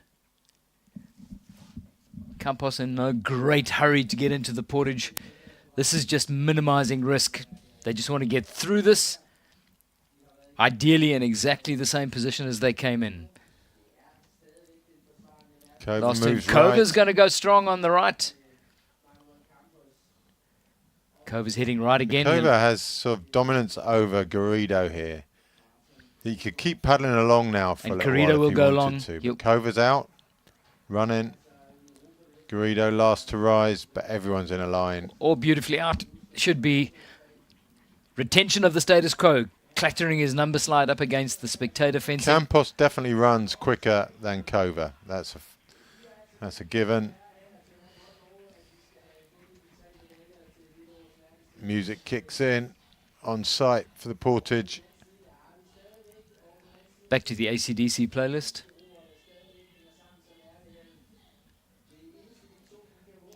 Oh, not sure. Oh, it's a bottle being thrown out there. Deal with that is. It is on the land. It's not in the water. And it was a conscious effort to discard it onto the land and not into the drink.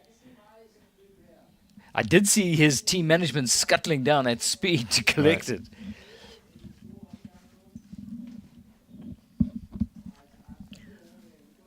But the same 3 returned to the front of the race with Martin Kova in the Kova looks green like boat. the one with intent on the water.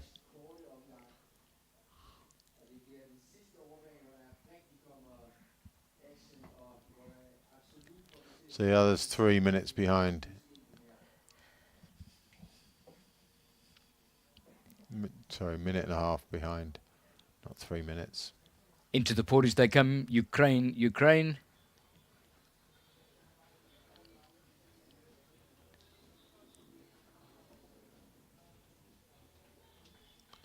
Look like they're both headed towards the drinks lane. No, only Davidov. Janchuk straight through. Davidov, quick pit stop. Oh, he's had to stop. He's had to stop while his team gets the juice bottle into its little pouch.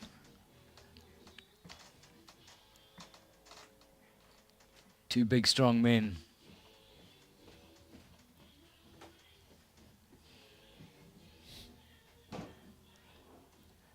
Off they go. What normally comes into our ears is little instructions, but right now we've got karaoke from the production team. Yeah, Lars is singing. There's, TNT all the way. Sounding pretty good too. I mean, Doing a great job of it. I've always thought, I heard somebody comparing Brian, the lead vocalist at AC/DC, to a To dog. Lars on the production No, team. no, no. Oh, right, sorry. To a dog that's caught in a wire fence, which I Ah. think is a little harsh. But I think Lars could step in. I'm sure he does. Maciel on the charge. We often see him on the charge late in the day on these races. That's a great put in. Oh, Double scoot there. second bite at the cherry. He often gets kind of more into it as the race goes on. He's too far behind the leaders to be in with a medal, but he could chase down the Ukrainians on this final long lap. Quick question for you, Ivan. Best Portage put-in that we've seen this week? I think the young Argentinian, without a doubt. I'm with you. Spectacular. Yeah. And he's used it as such a Yeah. weapon. He's been able Yeah. to sort of catapult himself 3 places in the blink of an eyelid. Yeah, that was by far the best. I mean, in the short course, we had the seniors. Pedersen's very, very good at that. But I think everyone could take a lesson from the young Argentinian. I mean, just for the sheer hell of it, there was a bunch of youngsters that were practicing the Portage put-in at the end of the jetty. This is a Yeah. beach put-in, but just for the hell of it, because that becomes even more spectacular and athletic. If you can throw your boat into the water and then leap off the jetty into the boat, land your feet in the middle and pull it off, that's lovely to watch. Mega high risk, invariably involves somebody going in. Oh, The Dunilac having a little support stroke there.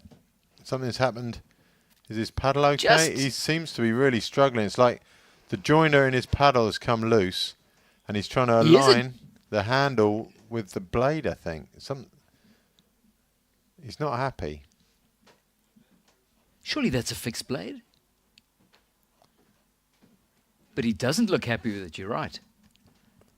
I think he's getting going now, but And he's not looking that comfortable. none of them want to take the lead at the moment, do they? He's trying to duck round the back now. Yeah, I think he's up and running again now. Well, it wouldn't surprise me at all if there was a sense in the others that he needed a moment just to sort the issues out, and they would take their foot off the pedal rather than try and capitalize on his misfortune. Nothing to be gained. Here comes Japan. And it's the bottle in the face It's the technique. electrolyte shower system of refreshment. You can absorb electrolyte through the skin as well as through ingestion. And the Japanese have mastered that. Calling all pockets. And there he comes.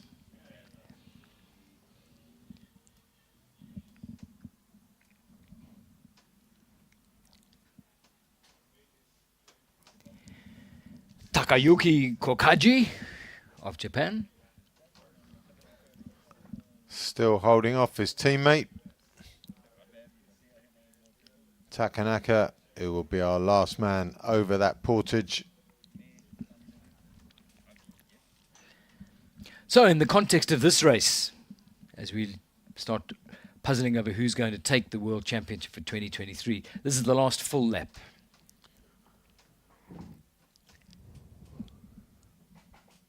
And then down to the short lap to decide who.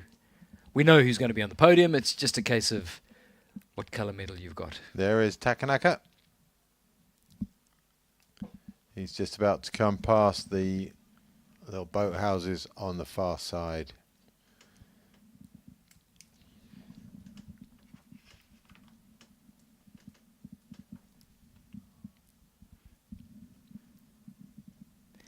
Listening to the South African gold medal winning junior girls K2 combination. And I remember us when that race was underway saying that they looked like they lacked the pedigree of the other crews. And they were just somehow managing to stay in the frame and giving themselves a shot. And when the shot came, they took it. It's exactly what they did. Turns out they hadn't been in the boat at all since the selection event, which was also the national champs. So big giggles, they get into the boat, they realize they're outgunned, they keep falling off, there's all sorts of misfortune, and they just scrap back in. It was a success of the scrapper over the pedigree. Yeah, very much so. But that's been the way. I don't know if you remember right back to Peter Maritzburg. The big Hungarian K2 then was, what's his name? He's winning all the 1,000-meter races now. Anyway, the big Hungarian, he won the 1,000 meters, the 500 meters, he won the K1 and the K2, and it was the two little South African guys who clung on all the way round and came second. And I'm embarrassed that I can't remember the Hungarian's name. Varga. Yep. So it was Varga back then, and the two little South Africans hung in there with him and finished second. And that was one of the races of the weekend, or one of the performances of the weekend. And it's races like that that actually need to be replayed over and over again, because it just reinforces somebody coming into a race who thinks, I've got no chance. Yep. You have always got a chance. You never know what sort of nick your opponent is in, how they're feeling when they get onto the water, or how you're going to be feeling when you get going. And you've got to get into a fight saying, I've got a chance, I can take this. So top turn for the lead group, bottom turn for Takanaka.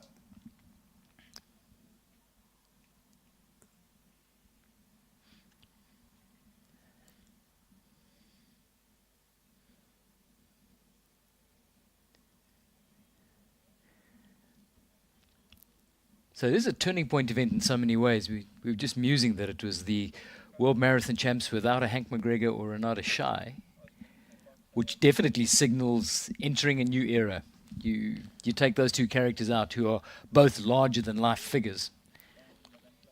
They've just been part of the furniture for so long Yeah. now of these events, but the turnover of athletes is relatively slow in events like this because the learning curve is quite long, skill sets are quite unique, and the same names crop up often for years at a time. Hank has had his time at the top. Before him it was Busto for a good few years, and before that there were other people around, and it's always you have a decent stay at the top, but you have to remember always when you're at the top there that you're only a guest, and sooner or later you check out. It is one of the hallmarks of this game that you can be successful well into your 30s, and as Hank has proved, well into your 40s. I mean, here's Hank at 45. He's clearly still racing. He's got one thing on his agenda. He's made absolutely no secret that he will not quit top-level racing until he's won the surf ski worlds. He's won just about everything else. His sprint career was frustrated. He did go into a serious period of his life when he tried to do some flat water sprinting. That was frustrated for a whole bunch of complex reasons. But right now on his CV, there's one glaring omission, and one of the principal reasons why you won't see him here this weekend is that he wants to go to Australia and win the world champs. Oh, good luck to him on that. I hope he does. It's going to be weather dependent. If it turns out to be a flat water slog, races like the Molokai, when they become flat, just become a pain cave, and the youngsters tend to come to the fore. But if it's a proper surf ski race with a degree of downwind skill, he's right in the mix.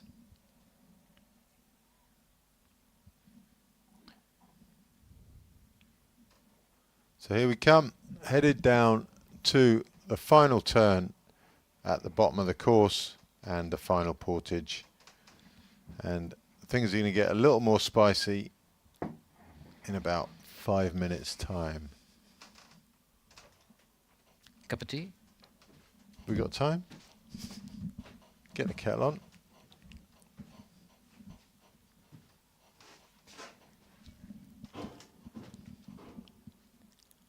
So these three locked together from the start. Thinking right back to the start now, it was a good group of 6, 7 C1s. We saw Wash hanging in the V-Wash for the first time that I've ever seen. That was from Kova. But gradually, these three made their way ahead of the rest of the field, and it's been the Cova Garrido Campos show for a few laps now.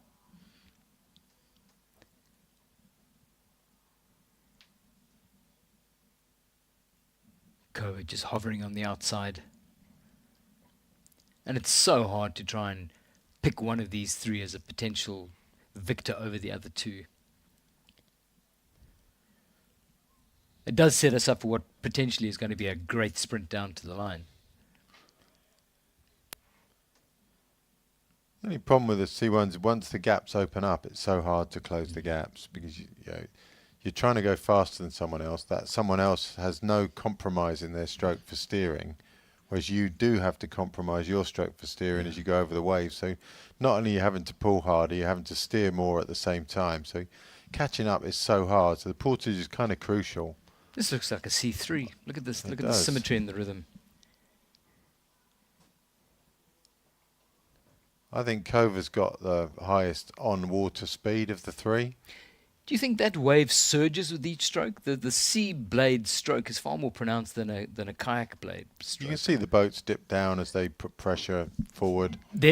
Hence my question. Yeah. I mean, does that create a surge in the Yeah, wave? And it does it must make do. sense, therefore, to actually set into the same rhythm as the paddler in front of you? Because your boat would then probably want to Yeah. dip and surge at the same time on the wave to stay comfortable and efficient. I think we'd have to speak to someone with knowledge This there, is, Dave, this rather is than me. way above my So pay grade here. it's, So. but that makes sense to me.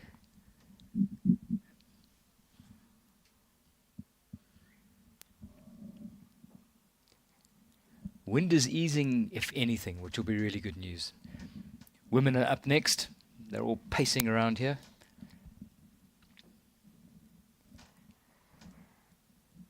We should have time for a small lunch break between this and the women's race, although you have to do the presentations, Dave. Yes, I do. I've got time for a small lunch break. I'll tell you what it was like. Yeah, thank you, Ivan. Well, you've hoovered through an entire box of chocolate eggs, so you I scarcely haven't. need They're still in there. I've seen you. You eat them like 8 at a time. Oh, no. Ice creams are being taunted in front of us. Oh. That's rude. Do not come and taunt us at the window of the commentary box with an ice cream without bringing it. It seems like there may be ice creams for the ITOs at lunch break. Some people have peaked early and already got theirs. Look like a almond magnum. Oh, stop it, Lola. Feeling a bit like a zoo sideshow here in the cage. Yeah, people Everybody's keep taunting coming and us. looking in. Yeah. Well, the Hammer of Thor is going It's to like come. a Victorian freak show. Next person Dave, that while they next come person and that view the monkeys in the cage. That's us. Hammer of Some Thor. monkeys. Anybody else comes and taunts us without bringing food? Yeah, ice cream or nothing. The Hammer of Thor. By the way, if you want to see more of the tools used by the Viking gods, Hammer of Thor, throwing axe. You managed to dodge that somehow. I might pop up there later. Pop up there and go and see the throwing axe and some wonderful people living in tents in sort of authentic Viking kit. Looks like quite a beatnik bohemian lifestyle. I wouldn't mind giving it a shot.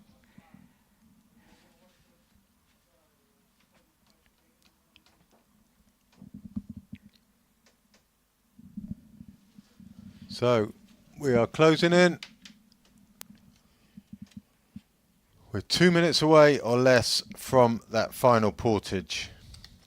406, 407 and 408. Drawn in the centre of the course because they're the current world and European medalists. World champion and European champion leads currently with the white boat and the black headband. Second in both, in the green boat and the white shirt, Martin Cova, and your bronze medalist sandwiched between the two, Spain's Manuel Campos.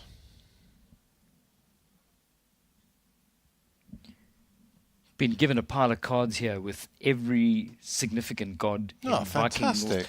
Wonderful. These people Where have did got they it come from? absolutely sorted out. Also from the man who lent me the Hammer of Thor. Do you know that there is a god of skiing and hunting?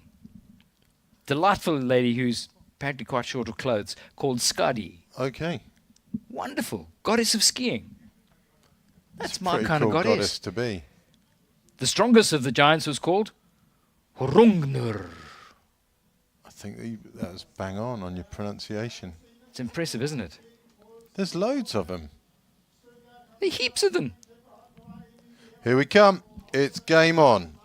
Back to the job in hand. This is a race to the Portage, and every one of these guys knows that this is hugely significant. Spain's going left and is out. Small Garrido stumble. first up. Campos first to run though. Kova right behind them this time. And he knows he's just got to stay in touch. That gap gradually opening though. The Campos is Spaniard's going. so fast. Campos is going. Look at the gap back to Kova this time.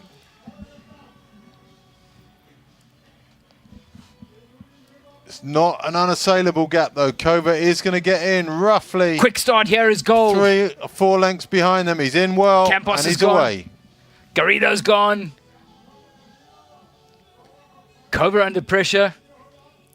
Is he going to get back to the side? He's on the tail at the moment. He'll duck round that Ooh, tail, he's come up almost- the left as we look at it. And he'll come up to the left. Oh, it's just, see what I mean with He's the steering cutting him up. strokes there? Steering strokes just hamper your forward progress. He's going to try and come round Garrido and onto the side of Campos. And that's what they're doing at the moment. They're locked in battle. Garrido not let. He's trying to squeeze him out. Garrido should really at that point. He's having none of it. He's not. He's Garrido looking every bit the winner at that point. And Campos is not giving up. Garrido, the big winner out of all that. Whew. The problem is that when the wave sucks the boats together, so the green boat is being sucked toward that white boat all the time. So as soon as all the stroke is dedicated to going forward, the boat will turn left. And Second that's bunch the comes problem. into the Portage now. Ukraine. Was that boat whack into the Here it fence goes. at the end? And now he's done Just it. missed Yeah, it. Class. Powering through here. Over his shoulder, empties the boat. Davidov That is a definitely got the legs that is a on Janchuk. Potent unit, it really is. But their mates, yay, Oh, Janchuk pleased with eliciting himself all so the cheers far. from the crowd. But watch, they'll put in side by side. They've been chums. They've got through this race this far together. And I'm pretty sure you're going to see them pull away together. And arguably, maybe there'll be a point 50 meters out where they say, right, niceties are over. Let's get on with this. So here we go. It's the turn. Hee. Okay, after having boasted about 5 out of 5 in the last one, Lawless, stick your neck out here. Oh, you could definitely have picked these 3 from the start. No, I sure. don't think that's the prize for that. Don't be clever about telling me who's on the podium here. We know that. I want to know what In order. terms of order, Top step. it depends. If Kova can get clear water away from the suction of that black and white boat, I fancy Kova. But the probability is that Garrido will start leading about halfway down this straight. And I think he's going to take it. Garrido is in the white boat, Campos in the yellow. Campos has the advantage of all those steering problems we've talked about at the moment, though. It's just creating enough space so that you can Kova go. looks like he's coming up on the outside. Both of them have got to start thinking about moving. Kova's going. Kova's Here we going. go. Here comes Kova on the right. And he's made it all the way through. Boom. Garrido's done. Campos He's is gotta staying come up with the him. other Campos side. is trying to cover. Oh, a little clip on the back of Kova's boat. That's unfortunate. Well, that's Garrido. Garrido's out. Skidding out sideways, and that's kissed his chances of a gold medal goodbye. And But this is Campos, it. all the way back, maybe. There's Campos. still 300 meters to go. Kova can take a break and have another go in a minute. But Garrido's out. It's going to have a new world champion. We've seen Kova overtake in the past, and here he goes. Here goes Kova. Campos. Kova so strong. Every stroke takes him past. It's still not past, though. He's still not going to make it. There's nothing in it. Campos has got a meter on Campos Kova. brings him back, and it's going to be Campos. Kova knows he's... Sorry, Kova knows he's in trouble. Campos has just found that extra burst from his afterburner. He won the short course. He's going to win the long course. Kova's got Kova's one coming back more at him. attempt. One last chance. There's absolutely no quitting from the Hungarian. He is making up ground. He's Just now not enough half a time boat length now. away. Campos has got it all covered. the way. So I was absolutely wrong on this one. I had Campos as my third most likely to win, and he's won. Kova is chasing him all the way to the line, but your gold That was medal a good race. is going from to go those to two. Manuel Campos. Martin Kova takes silver. And after that curious finish line maneuver, You wonder if things could have been different had Garrido not tapped the back of Kova's boat on that Just- initial overtake. It wasn't deliberate. It's wasn't at just all. not at all. It's just unfortunate. Garrido has to settle for third on this one. it did spit him out to the side though, and from there he had no Yeah. comeback. Yeah.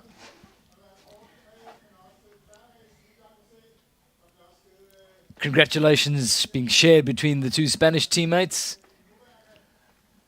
2 out of 3 on the podium, gold and bronze. And that, I know, just one medal back in Spain's favour on that medal tally chart. Yeah. So slight closing up of the gap between Spain and Hungary.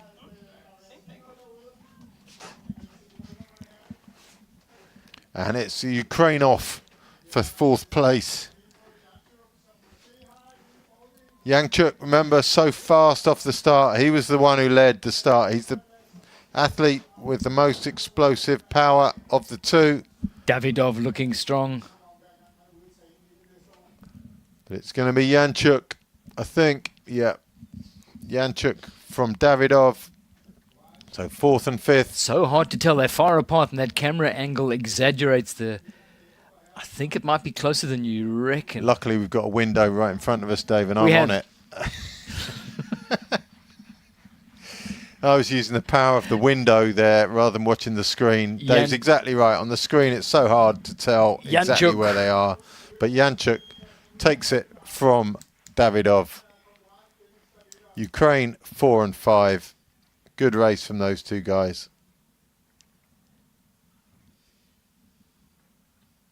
It's been interesting to see how often the Ukrainian athletes have finished side by side. What we saw first, It's so- second in the C race, and here finishing side by side.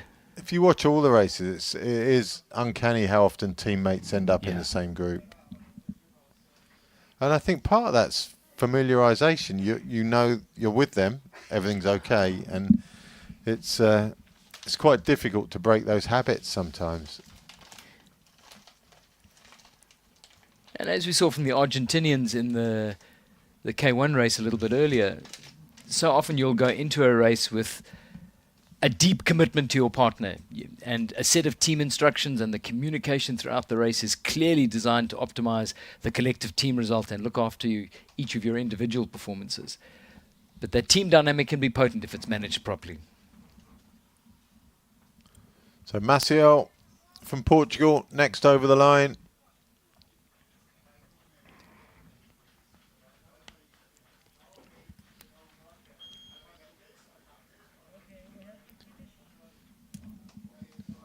So we'll go back to that finish run. Here comes Kova around the outside of Garrido. Garrido's trying to watch drop this. around the back of him, but here, just there, he just taps the boat.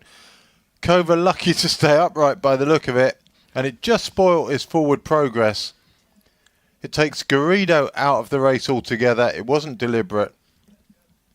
And now Kova just has to get his breath back before his second attack. And that second attack was solid, but Campos had the answer. So here we're resting.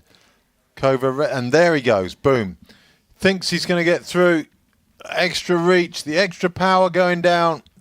Look at the face of Campos. Campos not panic, but stressed for a moment, and now the balance of power changes, and Campos holds him off. Kova going backwards, and he falls back onto the wave. He's still got time for one more little panic at the end, but it wasn't enough, and Campos held it all the way to the end. Hats off to him.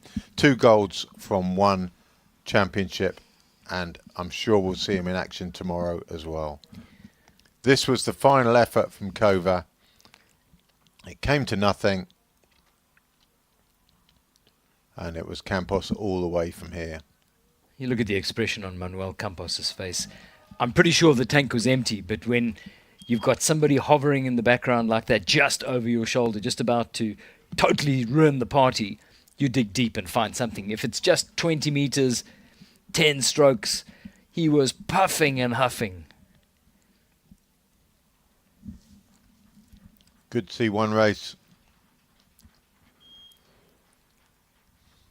A nasty snag on the back of that nice Hungarian jersey from the safety pin from the A4 piece of paper that athletes are compelled to wear. And I circle back to... You can see Stefan trying to line up interviews. Always fun with the Spaniards. Stefan asked the question, Spaniards reply in Spanish. None of us are any the wiser. Often loosely connected to the question that's been asked. And here we go. Stefan's ready at the podium to take on the interview with the 3 medalists from the senior men's C1. Manuel Campos, another gold medal for you. Congratulations, what a race. Thank you very much. Estoy muy contento con este segundo oro de este campeonato del mundo. Además, poder volver a sacar el oro en el C1 en la distancia larga, que desde el 2019 que no lo conseguía. Y estoy muy contento y ahora a descansar un poquito para mañana. I won't try to translate this, but we do as we always do. You did a fantastic race, and you speak to your native people, and all the people all over the world speak in Spanish. Congratulations, Manuel Campos! Thank you, thank you. Martin Cover, what a race. Nice. It was nearly successful. In the whole race, I did the best pace on water. The portage is not the best part for me of the race, but on water I could do what I want. Unfortunately, in the finish, Manuel was better. This time he was better. Remembering year 2015, it was the opposite direction. It's great to have you back. You have had some problems recently? No, since 3 years I've got no problem, but I do the canoe less than years ago, so I paddle about 600-700 kilometers a year, and I have to do my best of this. You absolutely did. Congratulations, Martin Cover. Thank you. Manuel Garrido, you did a fantastic race as well. Congratulations. Thank you.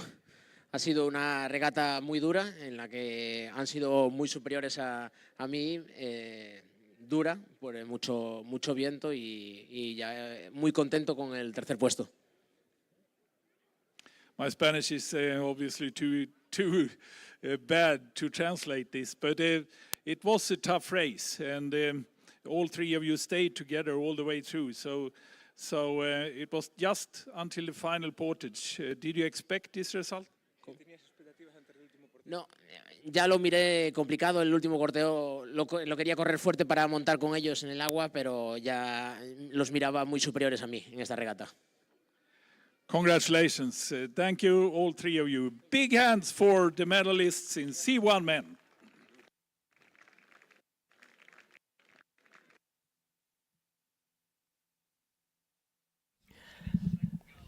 Thanks, Ivan. Great sense of... look at the bond and the camaraderie between these guys. The 2 Spaniards with arms around Martin Cover. So that brings us to lunchtime. We are back this afternoon with the women's K1 at 2:15, and that will be followed by the men's K1 at 4:30. So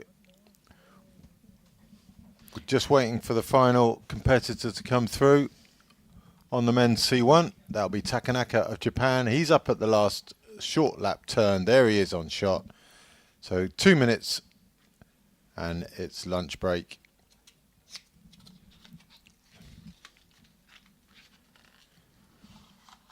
Takanaka, good day out for him.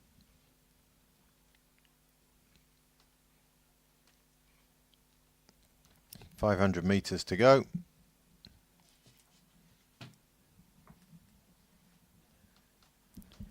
using this opportunity constructively to learn more about the Viking gods. Now, there's a champ. Goes by the name of Surtur. He's the fire giant. Kind of guy you want in your corner, eh? Guards the frontier of Muspelheim.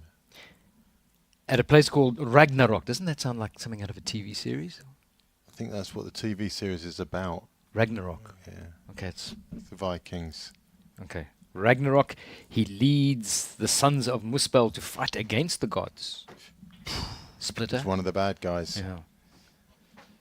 So 282 meters to go, nearly 283, but that was in the past, and we're moving on. About a minute left for Takanaka of Japan. He's put in a solid performance today on his own for a huge part of this journey.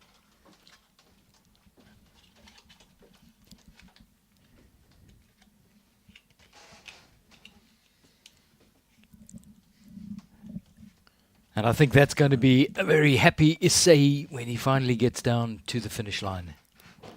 Finishing 12th, I think, from the 14 starters. Yeah, I mean, good day out for him. 2 words in that sentence. Finished 12th. Finished. Yeah.